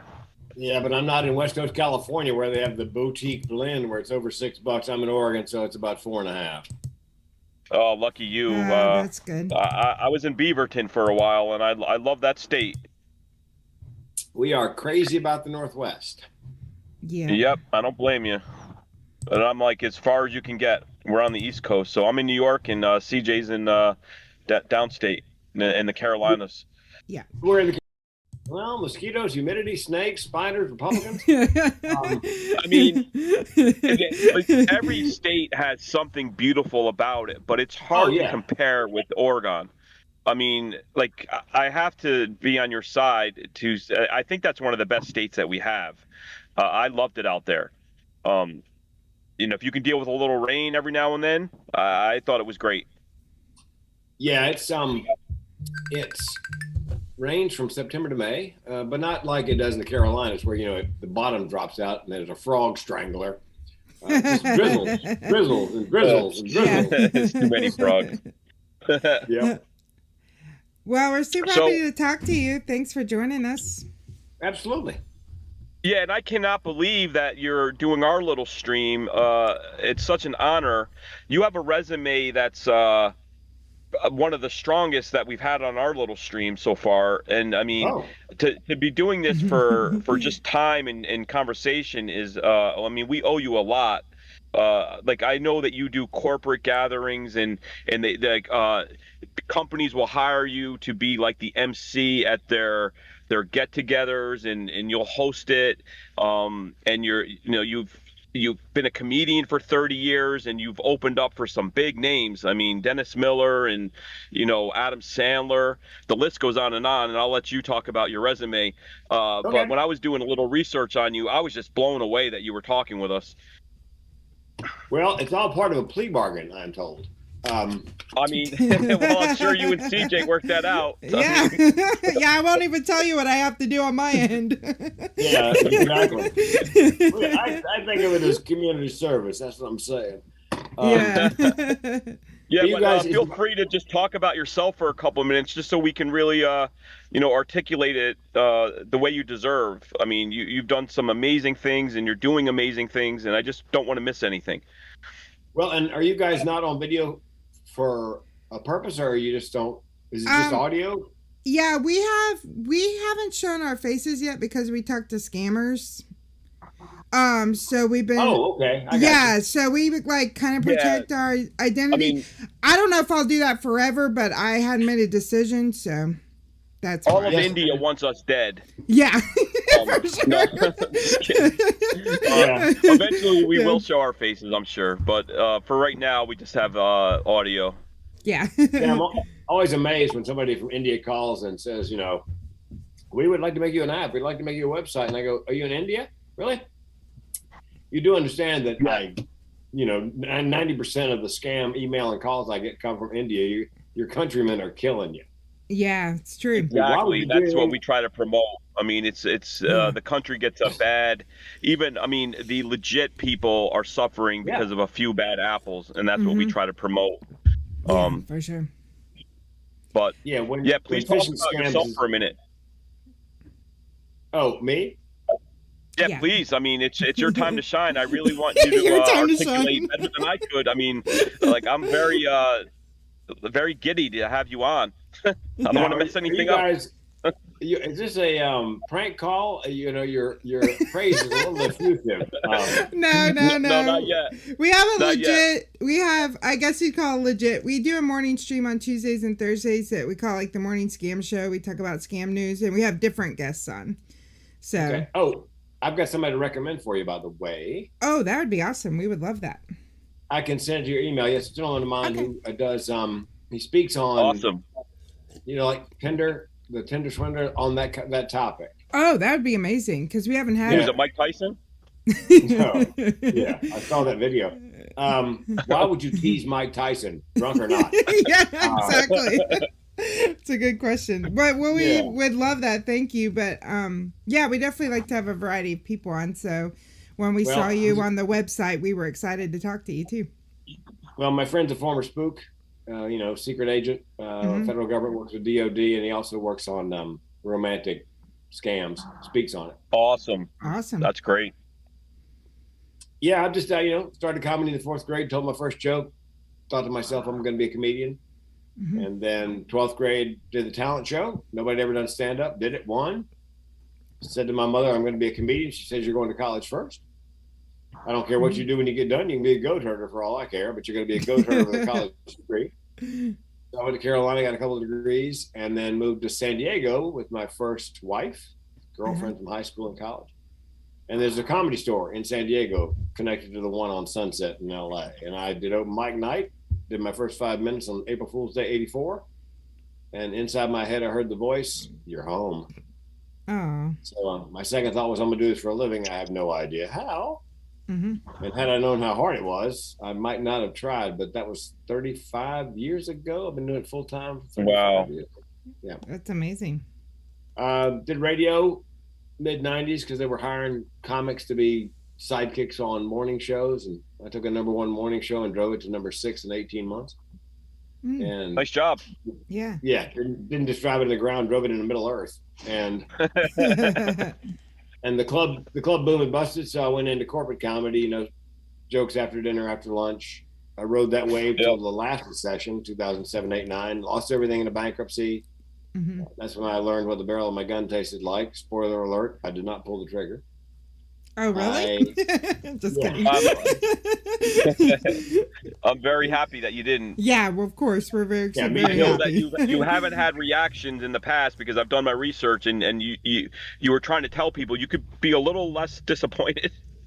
Yeah, a friend of mine said, "How come you didn't pull the trigger?" Trying to sound a little less disappointed. We're not disappointed. Yeah. After the recession, when speaking came back, the meeting planner said to me, "Frank, we love you, but you just can't pay that kind of money just to do comedy. You got to teach us something." And I thought, what in the world? Then I realized, given my history of mental illness and near suicide, my family, more nuts in my family than in a squirrel turd,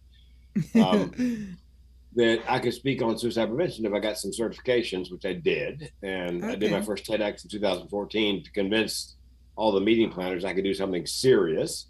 And I spoke. My TEDx is on suicide prevention, and I'm getting ready to do my 7th TEDx on mental health on the 15th of May down in Texas. And each one's on a different topic, mental health wise. And there's not many people doing it, right? I mean, you kind of have a niche there.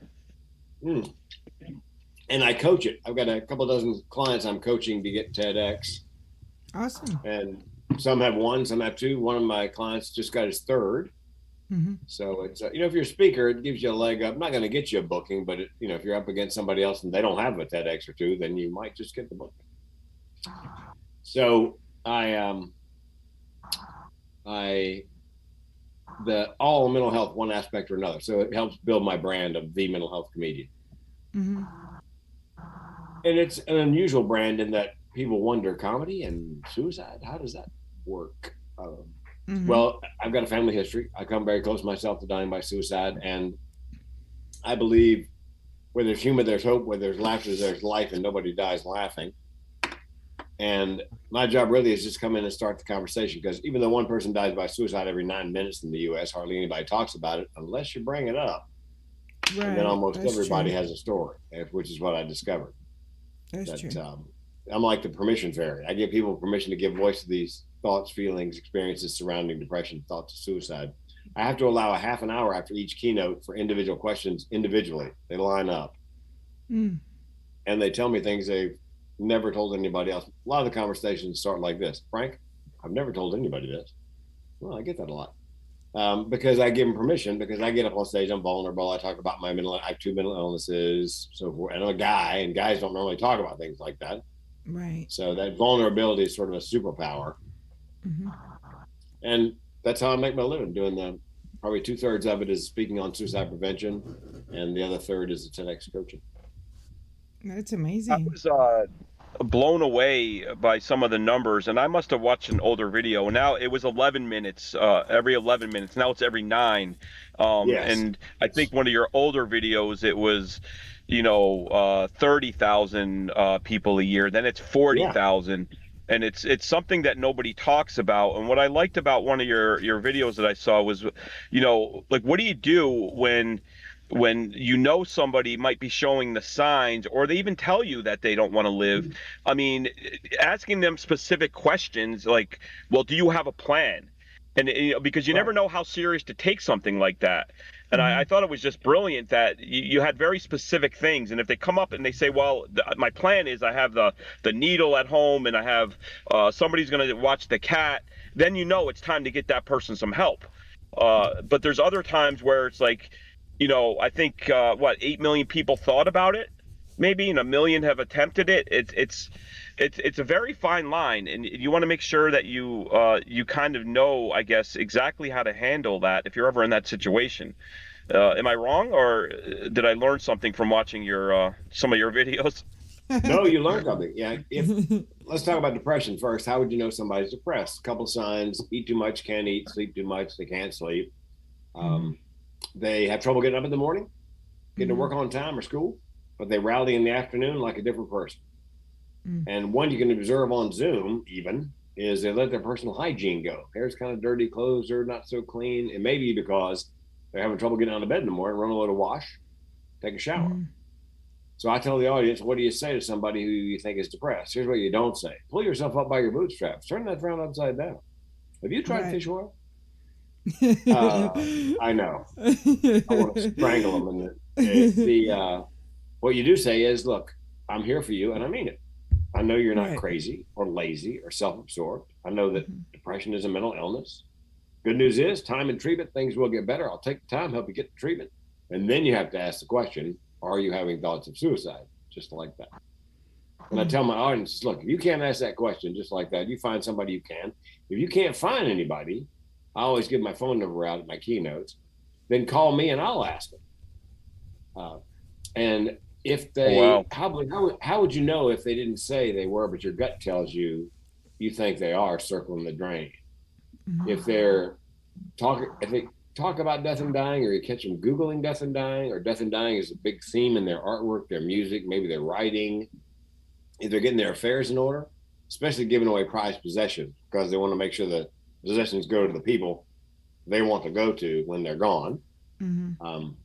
Also, here's a counterintuitive, or I guess not counterintuitive. They're gathering the means, either stockpiling medication or buying a firearm.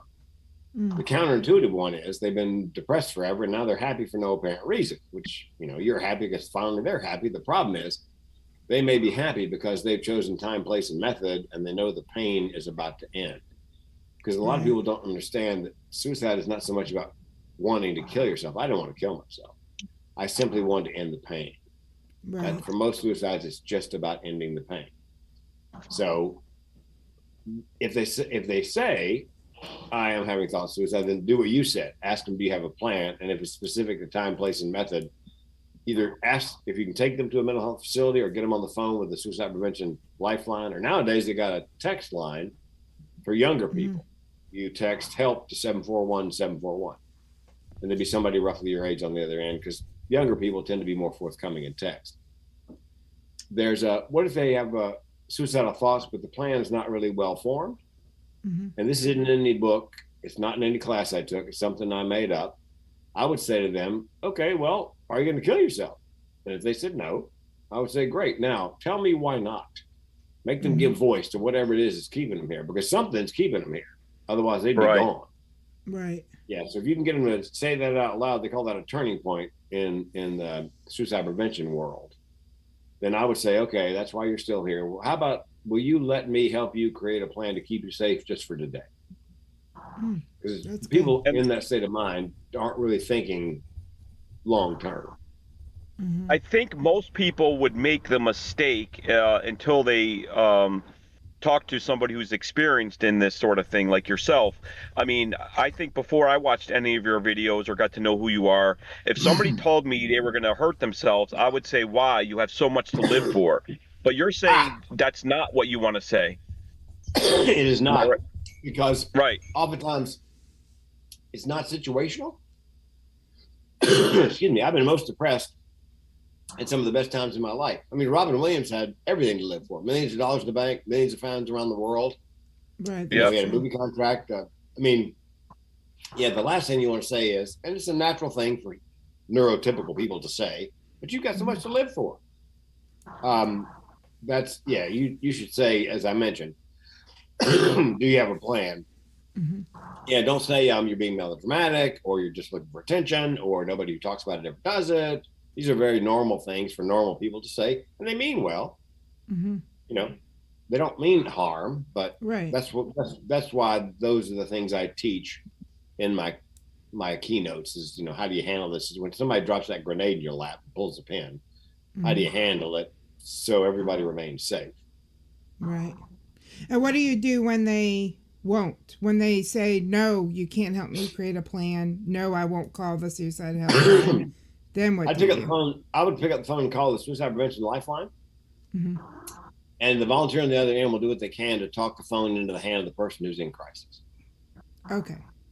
Okay, now here, let's say they refuse help. They refuse to go to a mental health facility. They refuse to talk to Suicide Prevention Lifeline.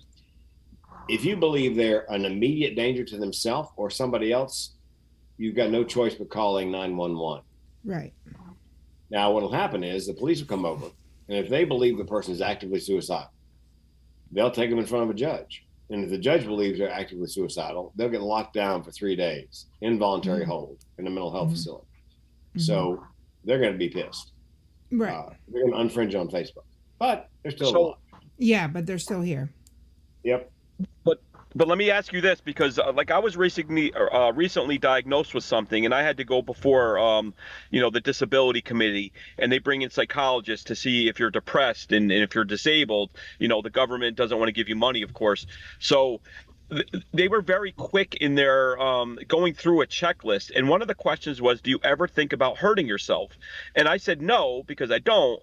But what if I did? What if I said yes? Like, would they take me away and put me in one of those facilities for 3 days? And do you think that there are people that also really think that they're going to hurt themselves but are afraid because they don't want to get locked up? I think if you said, I have had thoughts of hurting myself. They were asking me, but I said no, because I don't. But, you know, that was a standard question. You know, they were just going down a checklist. Do you have thoughts of hurting yourself? And if I said yes, I'm wondering what would happen then. Like, would they stop and bring people in and take me away? They might, if they asked you, are you actively suicidal? Are you having those thoughts now? See, it's if you're an immediate danger to yourself or others is when they lock you down. If you're having those thoughts in the moment. If you said, no, I have a condition called chronic suicidal ideation. It's always on the menu as a solution for problems large and small. Maybe you heard this in the TEDx. And when I say small, my car broke down. I had 3 thoughts: get it fixed, buy a new one, or I could just kill myself. Somebody said to me, when was the last time you thought about killing yourself? I said, what time is it?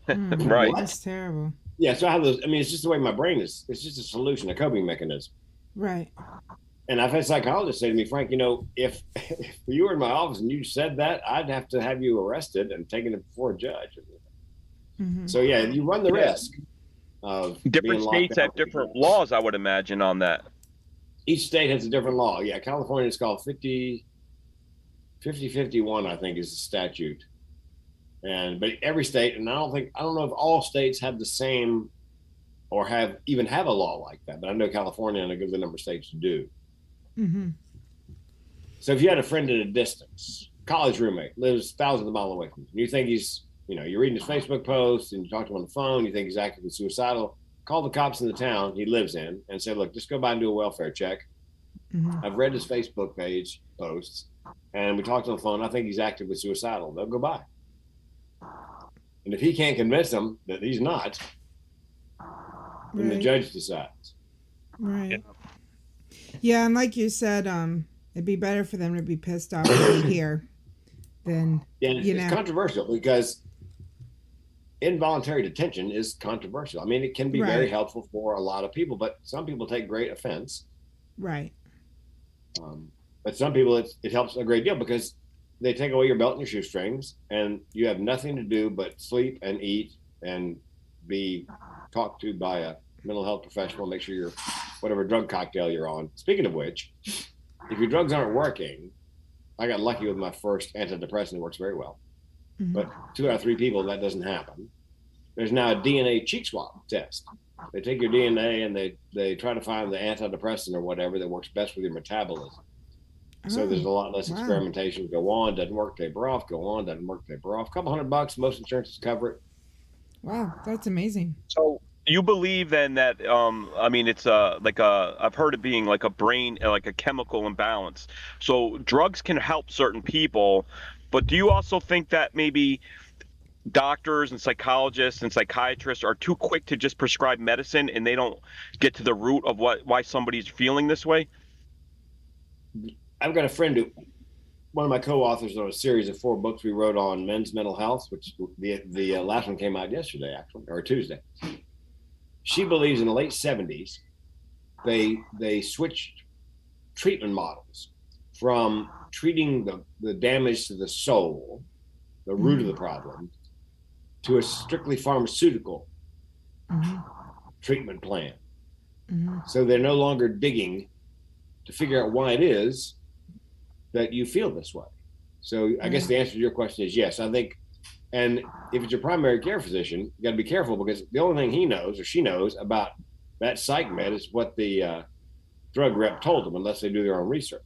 Right, that's true. So psychiatrists, a little more training. Pharmacists, by the way, I always ask my pharmacist, because they know drug interactions, they know exactly what the drug is supposed to do.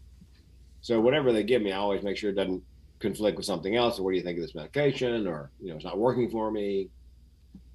But yeah, I think they're too quick to, and ADD, ADHD in kids is a great example.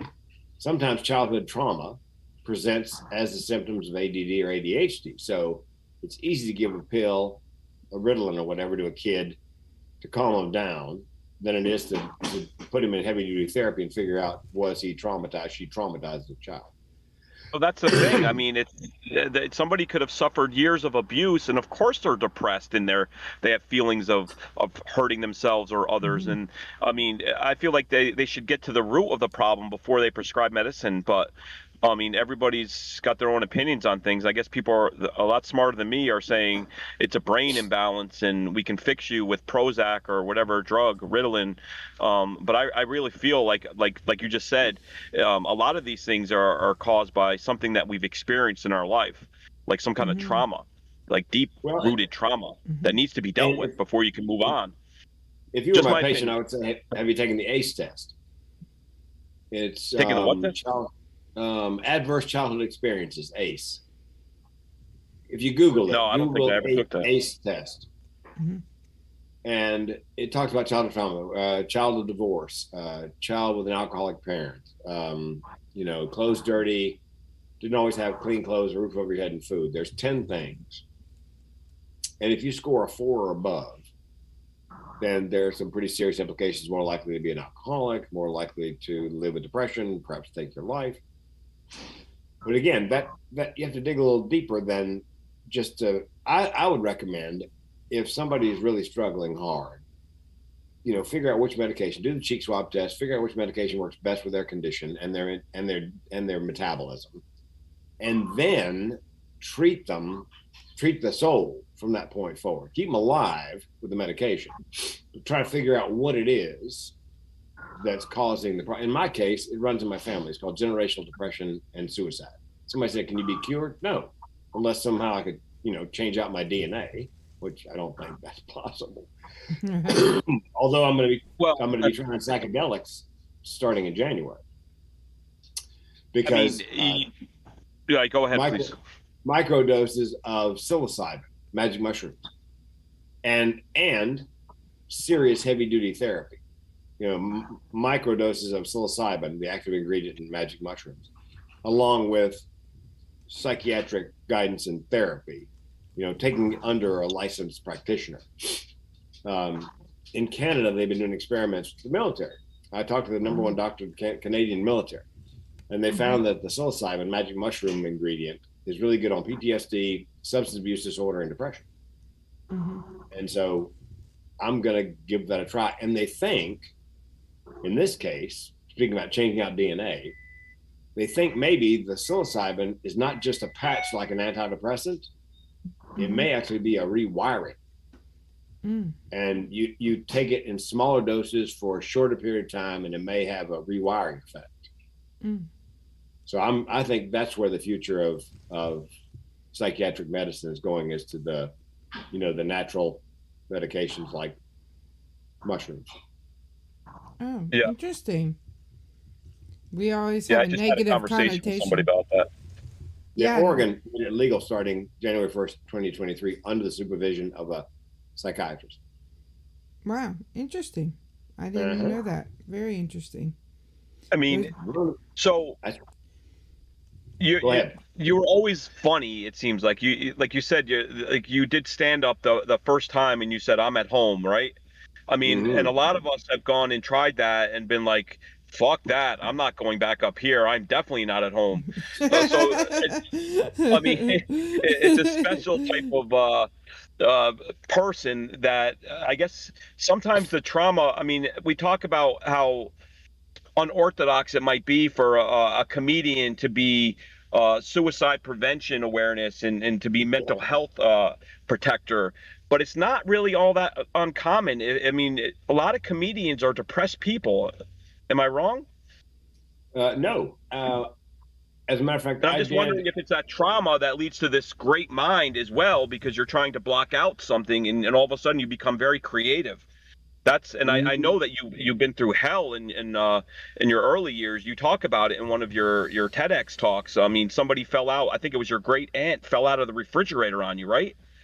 I mean, you even made a joke about it and said you get teary-eyed when you go through past an appliance store. That's correct. I mean, I think all this stuff helps shape the brilliant comedy mind that you have. No? Well, I think of it in a different fashion, because I had except for my aunt falling out of the refrigerator and pinning me to the floor. I had a great childhood. I mean, my dad died when I was 8, but my mom was a great mom, and her friends rallied around. So we didn't want for anything. Mm-hmm. And I loved high school. A lot of people hate high school. So I didn't realize I was depressed and suicidal until I was mid-20s. Didn't have my first suicidal thoughts. I believe that I'm not broken, that I was made this way, that my depression and thoughts of suicide are simply the flip side of my creativity and imagination. Same brain. Mm-hmm. There's a reason that if you heckle me in a comedy club, that I can come out with something that I've not thought before. A young woman was drunk, sitting in the front row, finally got too disruptive. So they threw her out. On the way out the door, she turns back to me and she goes, F you. And I took a beat and I said, not even for practice. And got a standing ovation. And people said, how'd you think that up? I didn't think that. It just came out of my mouth. I have no idea where it came. So I think, and I can teach you to do stand-up and write stand-up, perform stand-up. I can't teach you to process the way that as it goes through my brain and comes back out as comedy. It's just the way, the way my brain is. I needed 20 beers before I could get up in front of a crowd. But that was in the early days. I've since, become better at talking in front of large groups, but like, it's a skill. You got to keep practicing. But I remember I didn't get heckled. I wish I got heckled. There was people just staring at me, and I can only say it'll be over soon. I have 5 minutes. Funny line. Yeah, that's a good line. But I've been funny all my life. I mean, my whole family's funny. It's just the way we process the world is through this funny filter. I call them giggle goggles. We see the world, funny. It's things people walk by. During the last recession in 07, 08, 09, being a cop's on my bucket list. So I applied with 12 different police departments in the state of Washington, and I was 52, and they can't deny you at least a shot if you pass the physical fitness test. And I'm the oldest guy ever to pass the police physical fitness test in Washington State. I passed it 4 times. And then I had an oral board or 2. And the question always came up, what's the connection between policeman and comedian? I said, well, we're both paid observers. We get paid to pay attention. And we don't see things other people don't see, but we take them into consideration. As I'm walking, looking, listening, it's almost a hyper awareness. I noises that, or raised voices or some light that shouldn't be where it is. You know what I mean? That I said, that's the connection. We're great observers. Right. And if you roll up in a cop car on a what looks like it might become a riot, Mm-hmm. where you step on stage in front of 5,000 people opening for Randy Travis, you've got to make some pretty quick decisions about where the crowd is mentally. Oh, and in the case of, say, roll up on something like in a neighborhood and the people yelling, screaming at each other, whatever you say first, and it can be very few words, can either inflame the situation or calm it down. Right. That's the connection. I'm in an airport and we're delayed for mechanical, whatever, and everybody at the gate is in a bad mood because they're going to miss this and miss that and whatever, miss their connections. And I'm taking all this in, and I'm standing under television, and on the television above my head is CNN, and the guy next to me goes, "Hey, how do we get this television turned to Fox News?" So I said in a loud voice so everybody in the gate area could hear me, "Well, you kill me first." And it was like shattering glass. I mean, everybody's still in a bad mood because they're going to be late, but everybody's laughing. That's the kind of thing that a cop, if he's good or she's good, or a comedian can do with a crowd. You can turn them that quickly. And you have to be able to read people. Yeah. You always had the love for comedy, obviously from 4th grade. You said you wanted to be a comic. So talk about, like, what was it like to get your first job as a writer on the Tonight Show?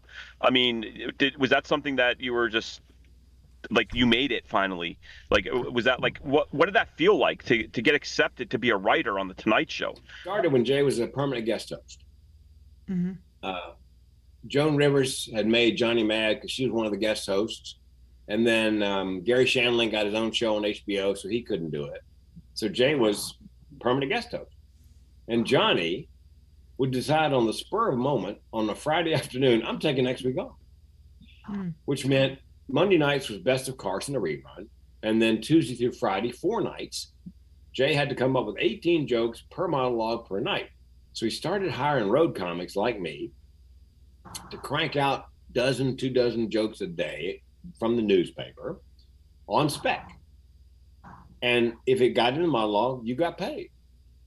And the dream was, because this happened to a couple of people, that if your production was good enough and you were at the right place at the right time, when Jay got the show for real, for himself, that you might be plucked from obscurity and dropped down into Burbank and join the Writers Guild. That was everybody who was fax writing. They called fax writers then. That was the dream. And I knew people who got plucked from obscurity and ended up in-house. I never got that far. But when Jay got the Tonight Show for real, he cut most of the contract labor loose, but he kept a few of us on. I have no idea why. Maybe it was our production. And so we rode that horse until he left for CNBC. And I had a couple of jokes in the monologue every week, and it's like $75 a joke. And I knew that I was never going to be in-house at some point. But, Jay's a pretty good connection. Yeah, for sure. And when he left the show, we'll talk to him. When he left the show, I called him. I said, "Listen, man, would you do me a favor and cut me a little video, talk about my corporate comedy? Hey, Frank King's a great corporate comedian. It's not Frank, Hey, here at CNBC, they discouraged me from doing that kind of thing. Although he did cut one when I got a radio show, that radio show in the mid-'90s. My manager said to me, "Do you know anybody famous who could do a drop for you? Audio." And I said, "I think I can." So I called Jay's assistant, Helga, and said, "I got this radio job," and so forth and so on. And Helga said, "Write a short script," and Jay said he'll do it. So the video, he did it on video, sitting on the desk at the Tonight Show. "Hey, here Frank King got a job in radio. Comedy applause, radio's game. Congratulations to Frank." So when the video arrived, I handed it to it's VHS. Handed it to my manager. I said, "Yeah, I got something for you." And I didn't tell him who it was. And he goes down the hall to the conference room where they had the VCR, if you're old enough to remember that. And he plugged it in. And the next thing you hear is him scream. Because Jay Leno cut a promo for me. Yeah, that's awesome. And when he got the show, when he was leaving CNBC, and I asked him for another, how about another video for Corey? He goes, "Oh, yeah. He said, he said, "You know what, Frank, I'll tell you what, if you ever get another chance to do a morning show, and it's between you and somebody else, you give me the name of the program director and a phone number, and I'll call and strong arm him, see if I can't get you the gig. So I've been holding that in my back pocket. Well, and when you talk about being a writer for like a late night show, we're talking about when they come out and do their intro and they do their monologue before they talk to their guests. Am I right? Yep. Like, is there more to it, or are you really just concerned with making them look funny for the first 10 minutes of the show? Yes, that's all. And what I would do is, one of the ways I wrote is back in the day, I had a VCR, and I would tape the Tonight Show, just the monologue. And the next morning I'd watch the monologue, and I'd look, of course, for my jokes, and occasionally one of them would be mine. I get a check in the mail the next week. Also, I'd look to see what premises he was happy with or liked. And I would take the premises that he liked and try to write another better joke on the same premise. For example, you know, the Swiss, they just built a factory. They're making condoms in Switzerland. You sure you want to buy a condom from a country that makes cheese with holes in it? So I thought there's a better joke. So next night, or 2 nights later, he said this is my joke. Yeah, Swiss opened a company. They're making condoms in Switzerland. But you know the Swiss, it's not just a condom. It's a corkscrew. It's a pencil. It's a scissors. It's a screwdriver. Yeah, that's a good joke.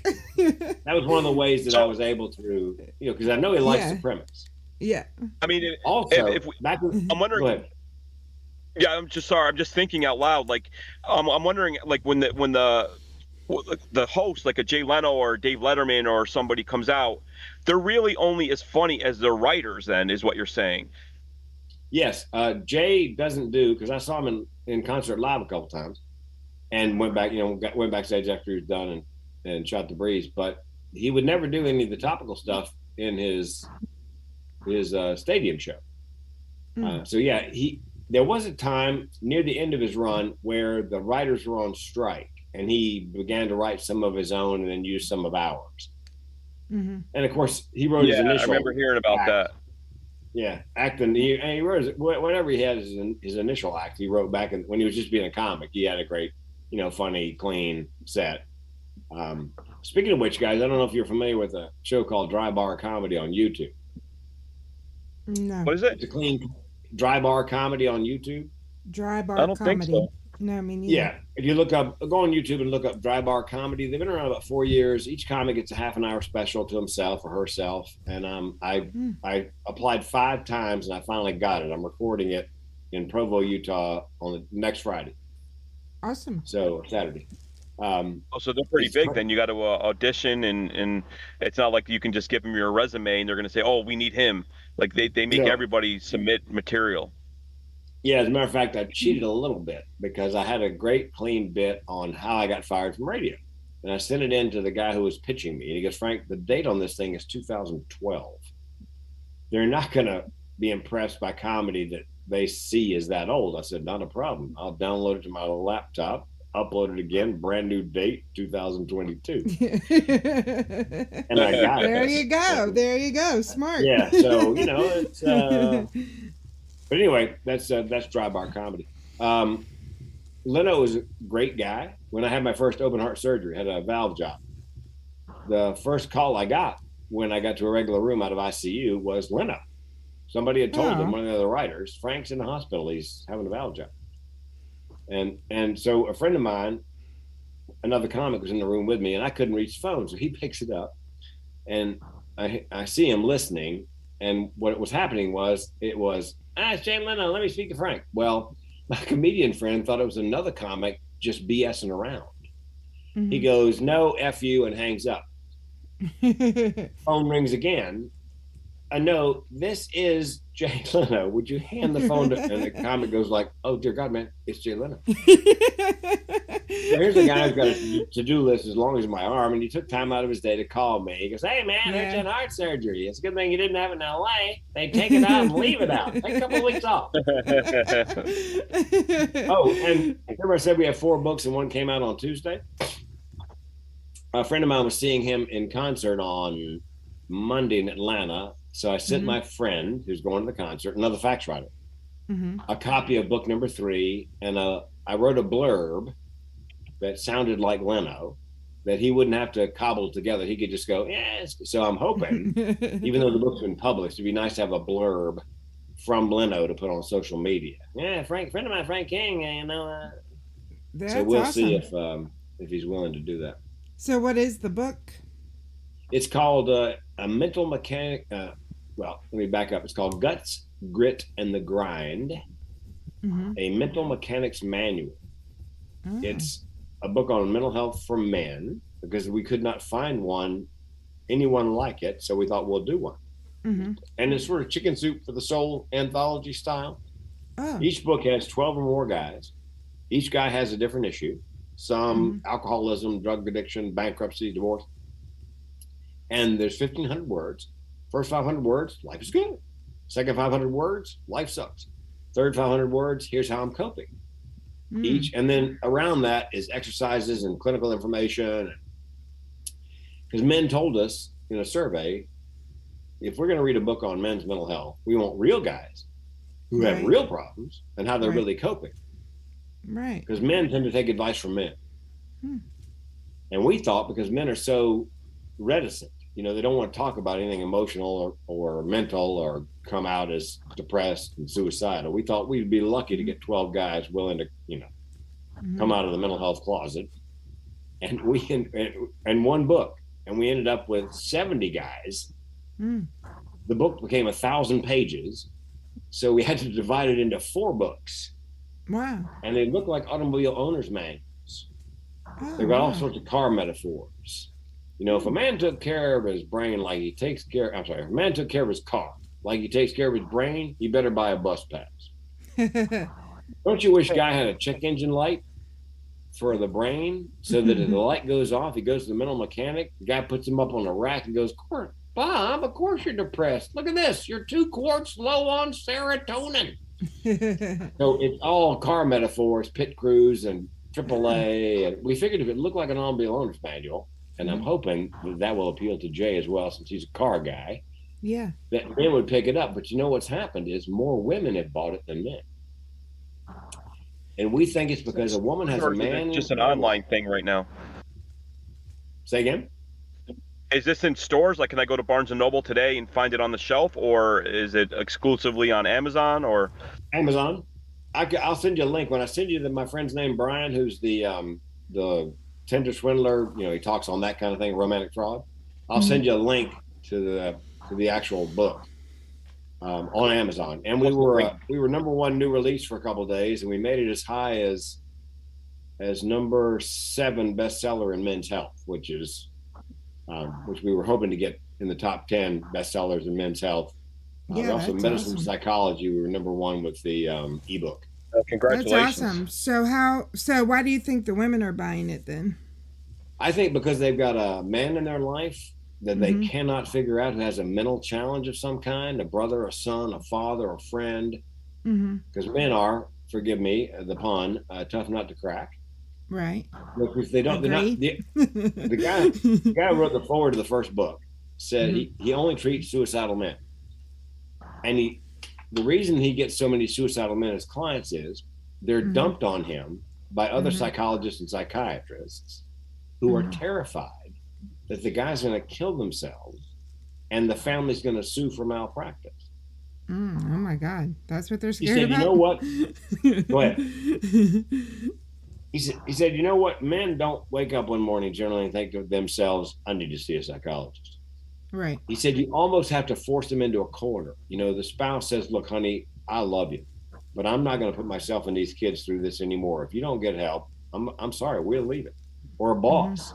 Look, we have an EAP, Employee Assistance Program. We have mental health benefits. If you don't go to HR and get signed up for therapy, don't bother coming in on Monday. You almost have to put a guy in a corner. The good news is once he's there and he buys in, generally men are all in and they're willing to help other guys. That's what the book's all about. Men helping men. That's amazing. I love that. I just want to buy it and give it to men I know in case someone's struggling and I don't know it. Well, I can save you some money. If you go to The Mental Health Comedian, or as we say down south in North Carolina, The Mental Health Comedian, I've narrated the first book for Audible, and I kept an MP3 copy for myself. And if you put an email address in at the Mental Health Comedian, you can download the first book unabridged. I narrate it for free. Amazing. And do you have anything in there about being scammed? Anyone that was having mental issues because they were scammed? No, I don't think so. Because we do know of people that have committed suicide over it. Yes. You know, they're being scammed, sort of like mental illness, in that there's a stigma. How could you be so stupid? Right.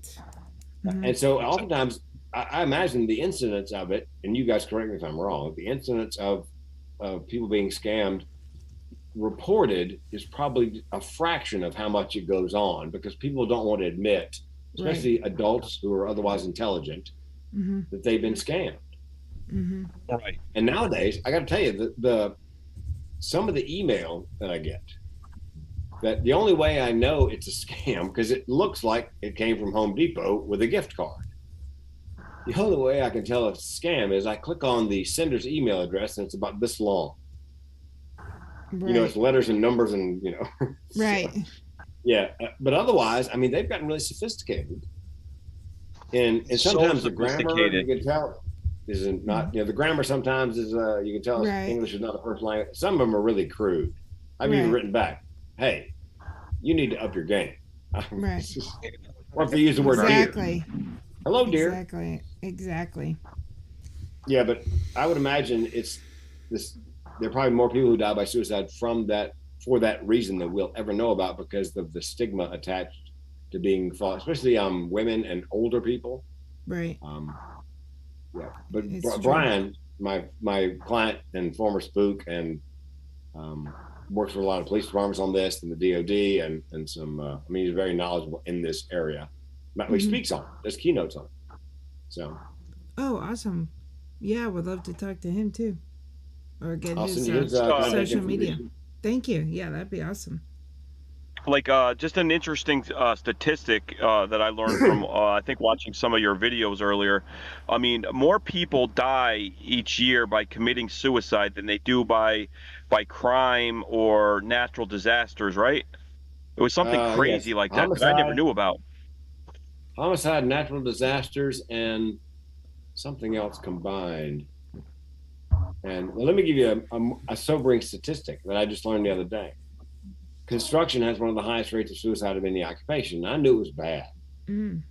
But when I was researching for a keynote I was doing in New York on site in a skyscraper they're building, the CDC in 2018, last time they had any numbers on it, 1,000 people in 2018 died by construction accident. And the same year, 5,000 people in the construction industry died by suicide. You're 5 times more likely to jump off that building than you are to fall off. That's terrible.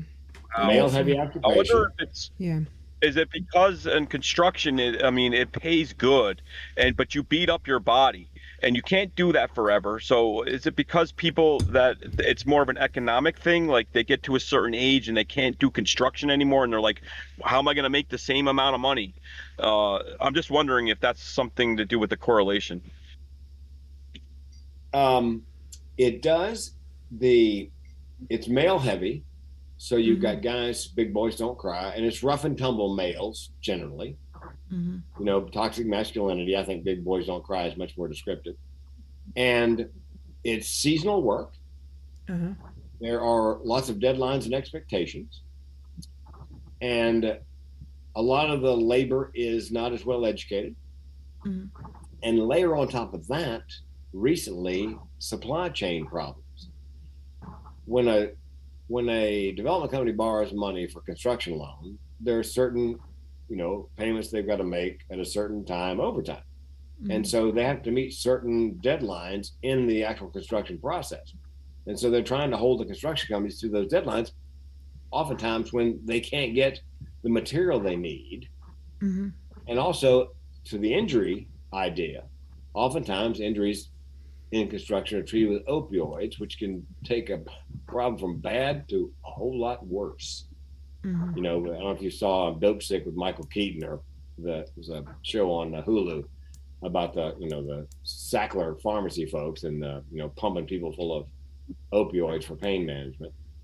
But yeah, so those things all, it's construction, mining, excavation, fishing, farming, forestry, and then white collar, veterinarians, dentists, physicians, attorneys, like that.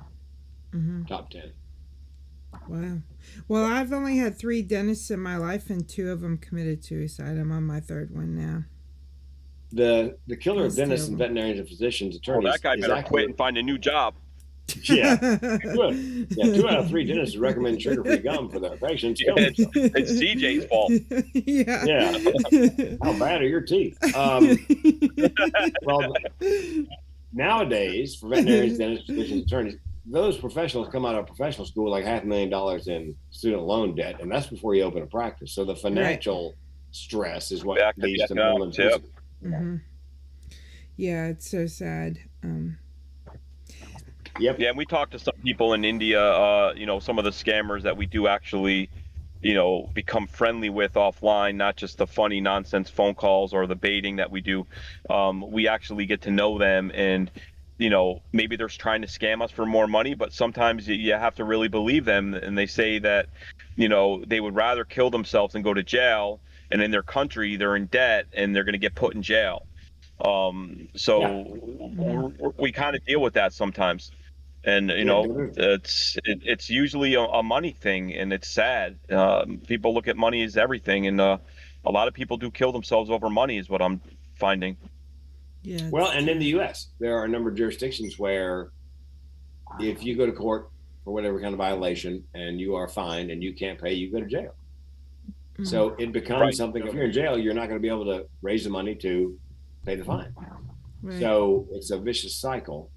Also in this country, and there's efforts underway to disconnect the two. You've got to, now you need to go to work, and if you miss a payment, you're going to jail for X amount of time. But yeah, it's and by the way, we're trying to change the verbiage from commit suicide, because commit has some baggage. You commit a crime, you commit adultery. Right. So the preferred words are died by suicide or completed a suicide. Complete a suicide. I like. Yeah, or died by suicide. Okay. Yeah, that's good to know. It's committed. I'm glad you told us that, because I'll definitely try to start using that if we talk about this, which we try not to talk about it too much, but we do have viewers, so it's good to bring it up sometimes. Well, and you may have somebody listening today who has chronic suicidal ideation. I mentioned the get the car fixed, buy a new one, or just kill myself. The reason I say that is every time I've spoken since 2014, there's been somebody in the audience who has chronic suicidal ideation. They invariably do not know it has a name.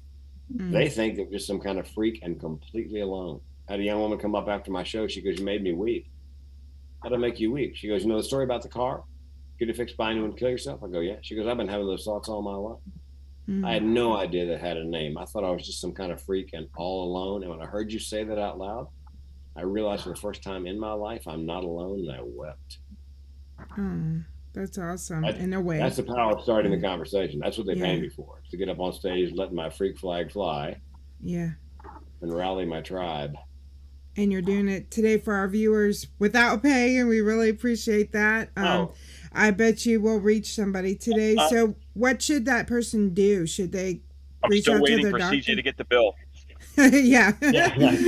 Well, I had a woman come up at a dental convention, and she was crying so hard she couldn't speak. And I said, "You got chronic suicidal ideation." She nodded. I said, "Look, go, if you have a therapist, because some therapists, it's not the DSM-5 or 6, whatever the big book of psychological disorders is nowadays. Chronic suicidal ideation apparently is not in there. And I guess some clinicians never even heard of it. So I said, "Look, when you get back home, do you have a therapist?" "Yes." She nodded. "Well, tell the therapist everything you learned today about this. And for goodness sakes, tell them you Googled it. Don't tell them you learned it from a comedian." And that way, if the clinician has not heard of it, then they can research it. And if they believe that's what they have, then they can treat it accurately. So. Okay. Awesome. Well, it looks like we're getting close to end of time. Take, what else did you want to ask him?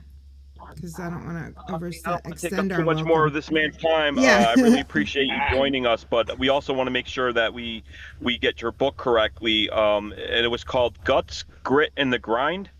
Was that Guts, correct? Grit, and the Grind. Yep.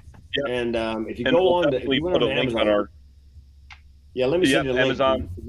Yeah, if you go on there now, you put that in, you won't find the first 3 books. For some reason, the 4th one doesn't come up, but I'll send you a link directly to the page. Awesome. And then we're going to be in touch because I think you said you were going to get us. Jay Leno's going to be our next guest as well as Mike Tyson. You're getting us Jay. Not a problem. Adam Sandler. So it's not every day we get to talk to somebody who's in that circle. Yeah. I opened up for Adam Sandler at Duke. That's awesome. And so, is he a nice guy? Like, did you talk to him? Well, here's what happens. 1,200 seats, first time in the history of Duke that the students were scalping tickets outside for an entertainer. And he was at the height of his popularity on Saturday Night Live. Mm-hmm. And so they don't tell the students there's a warm-up act. So this happens all the time at concerts and so forth. And so they drunk their liquor, they dropped their drugs, they timed it to the beginning of the show. Mm-hmm. Well, it's like this. Ladies and gentlemen, one night only from Saturday Night Live, Adam Sandler. But before that, some guy you don't know telling jokes. I stood there through 30 minutes, you suck. Oh. And I said to the audience at 20 minutes, look, I've got the check in my pocket. I was hired to do 30 minutes. You can yell, you can scream, you can do whatever you like. I'm not leaving until that 30-minute mark. And when I went backstage, Adam was back there tuning his guitar. And to his credit, he said to me, Frank, I am so sorry.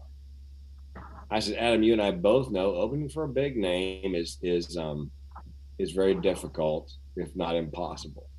The only guy who's ever done it is a guy, it's Geechee, Geechy, Geechee Guy. And he opens up for The Who and the Stones. Wow. And can you imagine you timed your drugs to hear the Stones, the Rolling Stones, and one guy walks out with an electric guitar. Yeah, that's tough. Yeah, I mean, they're booing, they're throwing popcorn there. The thing is Geechee Guy is a guitar virtuoso. And I mean, he goes into a riff. And it's like, again, shattering glass. They shut up instantly because he can jam. And That's amazing. He's made a living because nobody else wants to play that part. Yeah, exactly. Nobody wants that job. That's amazing. That's amazing. He can win them over. I remembered one thing, and I don't want to end on a down note, but you came in like second to last place. You were only beat out by a puppet, right? On Star Search. I was a quarterfinalist. I beat by a puppet. Yep. What kind of puppet? And that was big news because you were that led to other things, right? And I don't want to go in circles and start the whole interview thing and conversation over, but I forgot to mention that earlier. When I heard that you lost to the puppet on Star Search, I was like flabbergasted. Well, the puppet was very good and amazingly cute, and I knew the guy. So we need to have that puppet on the show next. Yeah. Well, the guy who was the puppeteer, the guy, the ventriloquist, who was not a great ventriloquist, but the puppet was just drop dead cute. So it's the puppet we want, not the ventriloquist. Yeah, the ventriloquist died over the summer before the next season of Star Search. And I called up and I go, hey, man, I got the most points besides that guy. And they go, oh, you are morbid. Well, I mean, I was going to say the puppet's still alive. Let's get the puppet. Yeah, but puppet's still working. Yeah, if you go to YouTube and you type in J. John, T. Tom, O. Oscar, JTO, and Bobby, common spelling, JTO and Bobby Duck, Star Search, Frank King, you will see a video of me losing to the duck. Oh, wow. Well, I'm definitely going to check that out. Sorry. I have to now. Well, yeah, I mean, I think everybody should. We all watched that show when it was big, Star Search, so we may have even seen it. Yeah, I mean, it's just, it was fascinating when I learned that. Well, I don't really know what show you're talking about, but I will Google it later. Yeah, Star Search with Ed McMahon. If you want to see some of my comedy, my most requested bit, go to YouTube, type in Frank King and deer hunting. It's Deer the most hunting. requested bit of mine. Frank King and deer hunting. Frank About King 5 and minutes. deer hunting. And I got to run, kids, because I have Awesome. another Yeah. Zoom. Well, thank you so much. It's been awesome talking to you. Yeah, My thanks, pleasure. man. Pleasure's all ours. I'll send you a link to the book. I'll send you Brian's email address. Amazing. And link to the book, email address. Was there something else I was going to send you? I can't remember. And I think when we air this conversation, if we can save one life, I think we did a good thing. Yeah, my goal in life is to save one life a day. We'll definitely let you know what comes from it. So thank you so much, and look forward to talking to you more when you email us. Thanks, and guys. bother you longer. Hope to see you someday. Later, man. Yeah, for sure. Bye. Have a good night. Mr. Frank King, mental health comedian. Later, man. All right, he hung up on us. All right, well, thank again to Frank for joining us. I thought it was an awesome conversation. Take you there. Yeah, I was just watching it and wanted to make sure the volume was down. That guy was so cool. I can just watch him forever. I wish it went forever. I mean, obviously we're more of a funny show, but I think he was a great positive guest, and it was a dark subject to kind of wake up to or fall asleep to, no matter where you are in the world. But he definitely does it in his own way, makes it very entertaining. The message is so strong. There's always hope. You have that number that you posted, which was nice. It was just an awesome guest. I'm so glad you got him for us. Yeah, yes, please share the show. I'll also try to clip out maybe some highlights of it too, to share, like, a little bit easier shareable clips, since the stream is already 2.5 hours and we're not done yet. That way somebody can get the important part. But everyone in chat, like, please remember that you're important, that you matter. If you're going through any difficult time, there's always hope that it'll get better. So please make sure, like, don't just say it doesn't matter. If something happens, take some action if you're having some struggles. Yep, well said. And I mean, thank you so much for all the comments of saying it's a great interview. I mean, obviously we're not professional interviewees, or I guess you would say. We just asked him questions and tried to shut up for once, at least me, and let him talk, because his message is so important. But there's a ton more questions that we could go into with him about this subject and also about his comedy life. So hopefully we'll have him back. But definitely appreciate everyone's comments. Yeah, for sure. And anyone can go through, anything in their life. Anyone's susceptible, just because someone seems like they're happy doesn't mean they don't have stuff going on. So you're not alone.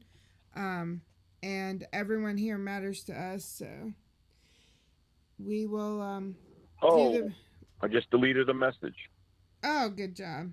It looked like you deleted it looked like a fun message, though, that you deleted. You never know. I mean, it could be something, but we don't want to, like, click on links, and then next thing you know, it's like, Sunday, and we've spent all this time looking at stuff we shouldn't be. Yeah. So, thank you so much for trolling us, though. We're very honored. Just in December, we had about 10 people watching. And now that we're getting trolls, I think the show's going well in the morning. Yeah, and anyone can email me. My email, my personal email is cjscams2847, which is also my Discord. My Discord is cjscams2847 at Gmail. cjscams2847 at Gmail.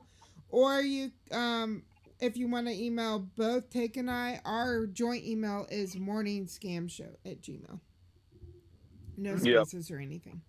And that one I do check once every 3 weeks, so No, you've been feel checking free to it email more that. because our friend Danny sends us good numbers. So. Well, I do look at Danny's emails when I see the number because I get the notification on my phone. And when you can't, when you're in the mood to like do good and mess with these scumbags, Danny always saves the day. He's always got numbers that are gold. So I do check Danny's emails. Yep. Thank you, Danny. Morning, Liz. Okay. Morning, Liz. Kat sent me a really good number. So let's try that one. Let me You gonna see talk to him? No, you talk to him. Let me see if our friends messaged us back at all. I haven't been paying attention. I don't think so. I think you spooked them. Maybe you call him back and see what he says. But yeah, try anything. Yeah, I could just call him back and be like, son, I'm so sorry about my son. He's, let's see if they block me anyway. Hold on a second.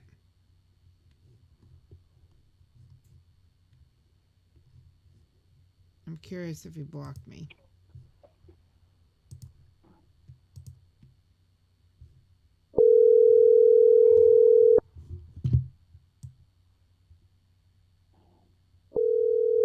Nope, definitely didn't block me.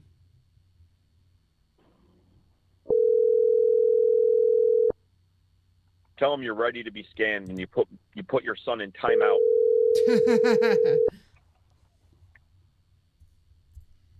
Yep, we're live, Christina T. The Text Now subscriber you were trying to reach is not available. Well, he's not answering. All right, I hear that text now in my sleep. Yeah, I know, right? At least I got a new number I can pass over to Dale. Yep, and then the big news yesterday was scammer Payback Pierogi, who we all love, on his stream was talking to the gentleman that I put out that funny premiere. Well, at least I thought I was trying to be, where I was interviewing that idiot, that drunk Sean Lee guy. Yeah. And I guess Pierogi did a whole day of talking to him and deleted his files and all this stuff. So I really need to go watch the Pierogi Twitch thing from yesterday. Yeah, yep. I do too. And I think our good friends like New, who watched Pierogi, was saying, I think TAGOW interviewed this guy. So thank you for trying to get my name to that chat of 6,000 people. Yeah, thank you, Newman. Yeah, I definitely want to go back and watch that one too. See if we can see anything. Yep. I'm having all World's kinds Dumbest of... Criminal, and Raz did the intro. Yep. So I have all kinds of issues with my computer today. I don't know why. I think it just needs restarted, but obviously now is not the time to do so. So who are you calling now? I was trying to call this number that Kat gave me, but I'm having issues with my microsip, so let me just try. Oh, gotcha.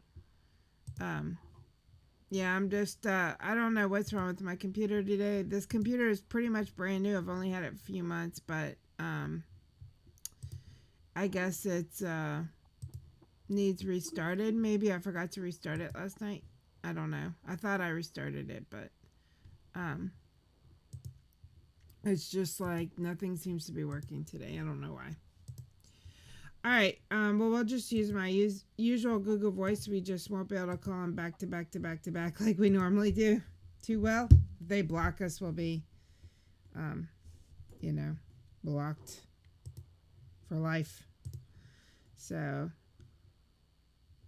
that's about all we can do. Let me try this text now over here. See if that one works.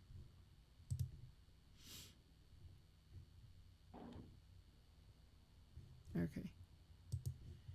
All right. Here we go. Let's try this one Kat gave us. You go for it.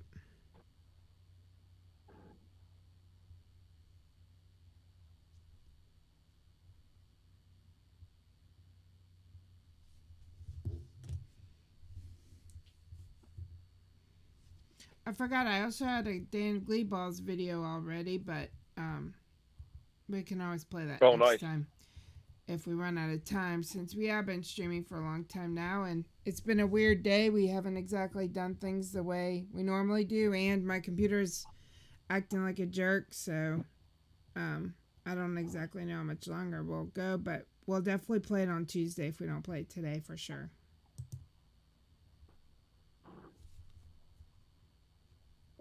Please wait while we connect your call.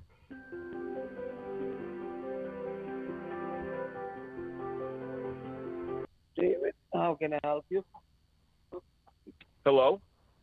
Hello? Yeah, thanks for getting I can barely hear you. This is David. How can I help you? Thanks Yeah, for where did I get getting connected to? This is David. How can I help you?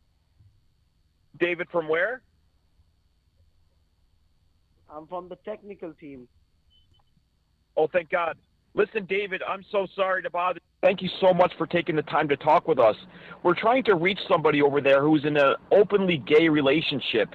Do you find it to be tough to walk down the streets in India holding hands with your partner? Like, are they accepting of your lifestyle? Yeah. Yeah. Okay. So talk about that. Like how long did you know that you were attracted to other men? Until the time you didn't accept it, I was also not accepting it. But now when you are accepting it, then I am also accepting it.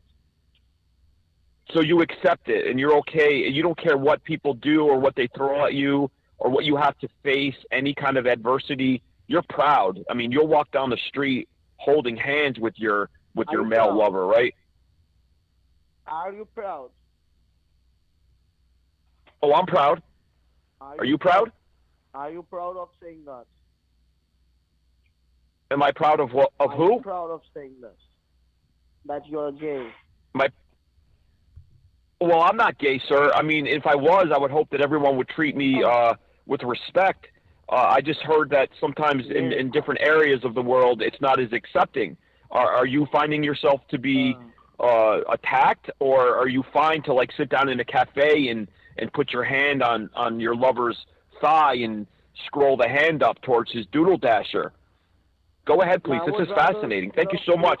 I would rather love to squeeze your mother's boobs, right? Well, we know that. No matter if you're gay or straight or in between, you're always going to want to F my mother. I mean, that goes without saying, right? Yeah, I know that. But let's stick to the situation. What's it like to be a gay man in India? No, I'm proud your mother sucking my dick. So you're saying that you don't face any kind of discrimination? Like you can go into a cafe in the middle of Calcutta and people will treat you equally, right? You have equal rights, even though you're a gay public figure.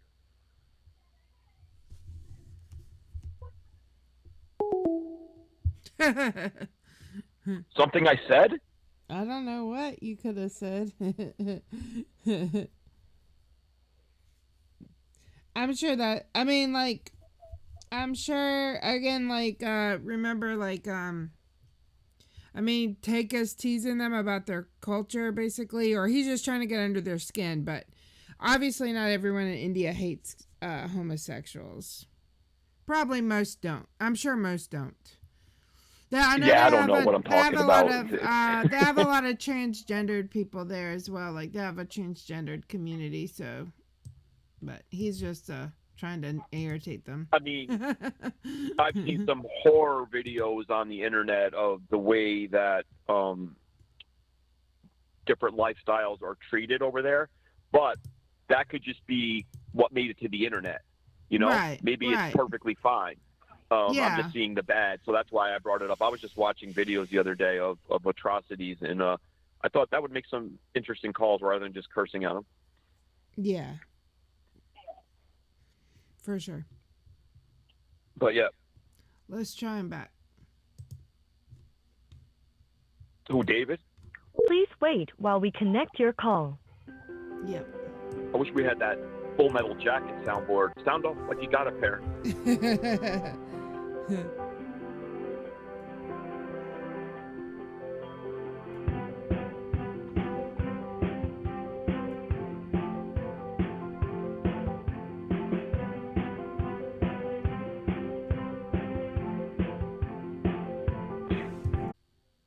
Hate when they play that music. Then I have to cut it out later. I'll mute it to the stream. So, Take, while we're muted, you got any weekend plans? No, maybe stream on Saturday, though. I don't know how to figure it out if you're busy, but I would like to start calling people on Saturdays just because there's a lot of numbers out on Saturdays, and I feel like I'm never doing anything. And I do have to chop up some of the calls that were recorded yesterday just to get some newer stuff out there. Mm-hmm. But other than that, we'll see if it's nice in New York. It's been a long winter. It was cold yesterday. Yeah, it's kind of chilly here. Yeah, maybe we'll try to make some calls tomorrow. We'll see how it goes. And then I have snap. Tomorrow's Saturday. Yep. Yeah, our days are messed up because it's normally we're on Thursday and it's Friday today. Yeah, I keep thinking it's Thursday, but that's all right. Yeah. And then what do we have coming up Tuesday? Mike Tyson? Tuesday we have Romance Scammers on. So that'll be fun. It'll be great to have her on. And then Thursday we have Chris Chise on. So it'll be a good week. I'm looking forward to it. What about you? Absolutely, every day. I look forward to every day. I would do this 7 days a week. But I know you're busy.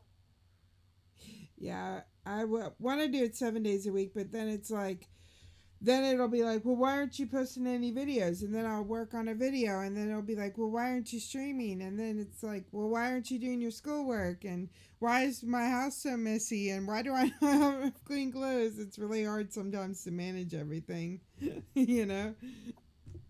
Gotcha. But you don't really So you're still going to call, or we're going to end? Yeah, we can do one. Let's finish on a call here. But it's been great having everyone today. You know, really enjoyed it. Thank y'all so much for joining us. Let's see if we can end on a call, and then we will take our morning lunch break before we get back at it. Are you going to be on Twitch today? I don't know, because I have I'm behind with my schoolwork and stuff, so I'm not exactly sure. Maybe not. Maybe we can try to jump on tomorrow, though, so y'all just make sure you're following me on Twitch or here, because you never know where we'll be. Or Takes YouTube. We could be anywhere. I mean, I got nothing to do. I don't think they go to court on Saturdays, right? Because I got to keep up with the Johnny Depp and Amanda Heard saga. Amber. What did I say? Amanda. Oh, it's Amber, right? Yeah, Amber. Yeah, it's Amber. Yeah. I don't know why I said Amanda. Maybe Amanda's the one from my dreams who turned me purple. Yeah, maybe. Maybe it was a Freudian slip. I don't know. But yeah, Amber. Amber Heard. Yeah, fascinating stuff. Yep, for sure. Okay, let me try this call center one more time. And my other guys aren't answering. I think that you've officially scared them away. Let me try Mr. Blake first. Let me try him. Just hold on a second.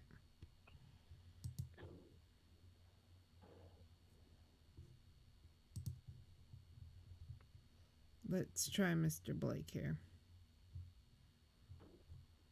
Where'd you go, Mr. Blake?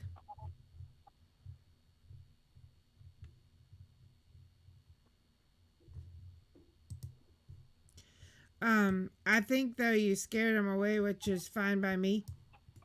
I'm happy to be done. I'm with sure them. they're going to call you. They're not going to give up. They're probably just taking a nap. Yeah, I've kept him awake a lot. But I think when you said Calcutta, he was freaked out, you know? Yeah, good.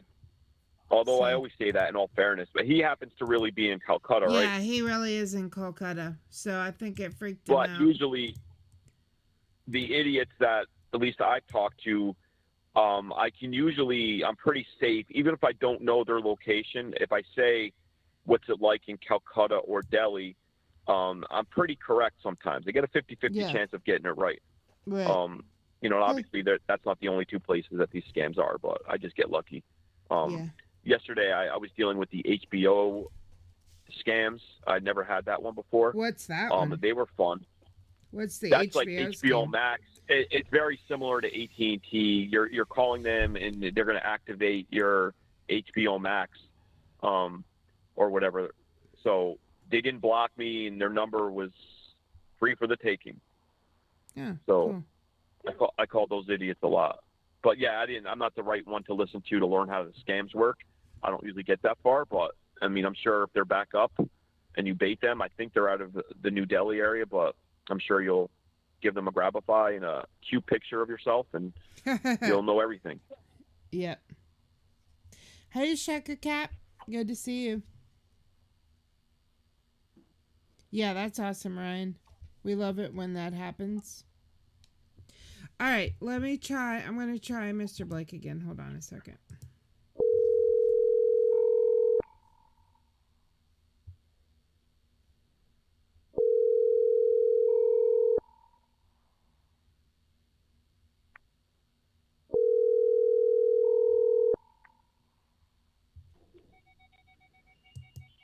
Hello, Mr. Blake. Yes, ma'am. Hi, dear. I think that my son offended the Max. I'm sorry. Ma'am, I don't know about your son, what he is telling me that he's keep rooting, you know. This is not the way to talk with the manager, ma'am. He don't know about that. I understand, sir. I'll have a talk with him later. He's a good boy. He just loves his mom. Yeah, I know, because he don't trust you. Yeah. How could he say that? How could he say like this? That even he don't trust you, which means is that, ma'am, like you born him, right? He's not born you. I trust Right. with my mom. Yeah, I born him. No matter whether the other person can trust me or not, but I trust my mom and dad. Because he was born me, right? Now I didn't born to my father and my mother. So I how was could born he say who? like this? What's it like being living as a gay man, sir? Can you please tell the people? Sorry? Who are you? It's me again. Oh, Mira Nam TAGOW. So, and who are you? I want your real name, not David, or something you picked out of a hat. You need to ask to your mother. It's better To Mara Asli Nam Konchi Hey, Chutia. What's your real name, bitch? You don't need to ask me, you asshole. You don't born me, sir. I'm sorry if I'm rooting you. I don't mean to rude you. I just, you have to know you're a scammer. You know that. You look in the mirror every day. You hurt people. You have to be the stupidest person we've ever talked to, actually. You realize Cheerios are not donut seeds, right, sir? That's the end of that conversation. Yes. Something I said?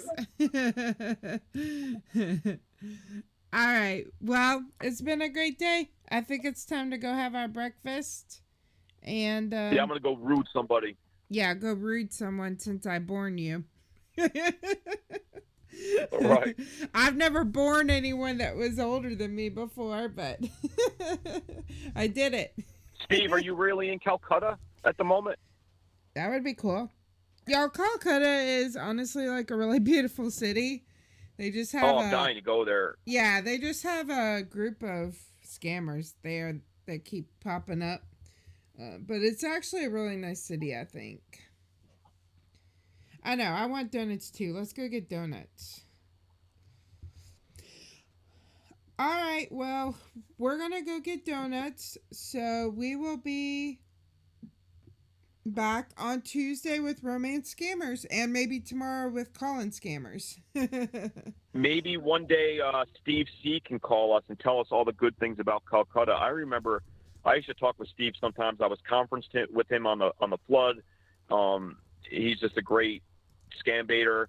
I don't think he's got a channel, but he travels to India for work, if I'm not mistaken. So it would be fascinating to talk with him about the nightlife and things like that. Oh yeah, he said he's in Calcutta. What part of Calcutta are you in, Steve?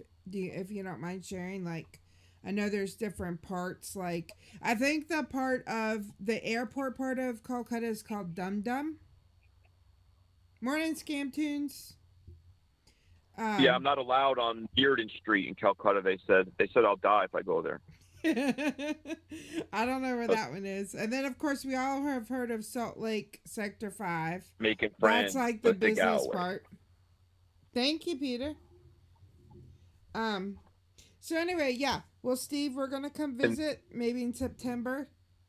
If Take will just stop his 40-year habit of smoking. So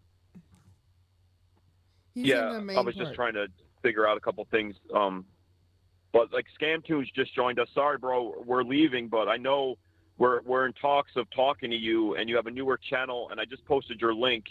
So everybody go show Scam Tunes some love.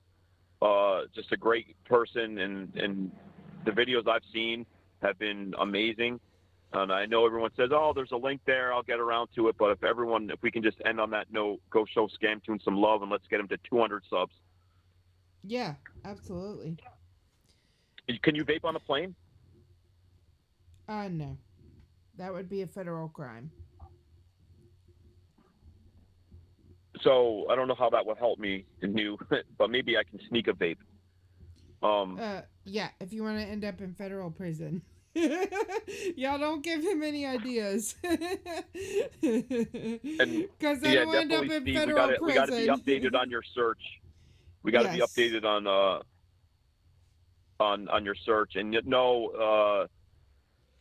I haven't seen GF on Twitch in about a month. Yeah. I think he's very busy. But I'm sure we'll cross paths again, and we'll have some fun. And Steve, what kind of age range are you looking for? Because I'll ask some of my friends. See, look, MK quit after 48 years, Take, so you could quit. What's that? New mood, stop! You're gonna get him arrested in federal prison, and then me and you are gonna have to bail him out. Don't listen to New Moon. She's being a bad influence on you today. I'm on a 20-hour flight. I mean, you got to do something. So, I mean, maybe you alternate. One time you go into the bathroom and you maybe smoke a little joint, and then the next time you go in there, you vape. Oh gosh, over 40. Okay, Steve, I'll try, but everyone I know that's in India, with a good job. Okay, I'll try, Steve, but everyone I know in India is like between the ages of 21 and 25, and they don't have jobs. But I'll try. Who knows? Maybe he's going to be in the market for to be a sugar daddy. No, he said 40 plus with a good job. Well, listen, we all can't have everything. There's somebody for everybody. So, as my mom always says. Yeah, there is. Where is she? Where's Brittany? Yeah, my mom always says every crooked pot has a lid. So. Yep, tell to Britney Spears. Yeah. Okay. All right. Well, thank y'all so much for joining us. It was super fun. Please make sure. Oh, we're leaving? Yeah, please make sure that you use that suicide hotline if you need it, because we love you all and everyone's matters and we need you all here. And we will be back on maybe tomorrow calling scammers. We'll see how it goes, but we'll definitely be back on Tuesday with romance scammers. So y'all have I can't wait to talk with romance scammers. Yep. Y'all have a great weekend and we love you guys. Bye. Yep, court is now in session. Let's all go watch the drama. Yeah. Bye. Later, everybody. Oh, who's this? This is, I don't know who it is. Are we still live? Yeah, but I don't know who it is, though. I'm scared it might be, like, a real person. Oh, okay. All right, everybody. We'll see you Tuesday. Yep, you Saturday. all matter. You do all matter. Love y'all. Bye. Bye, all. Love you.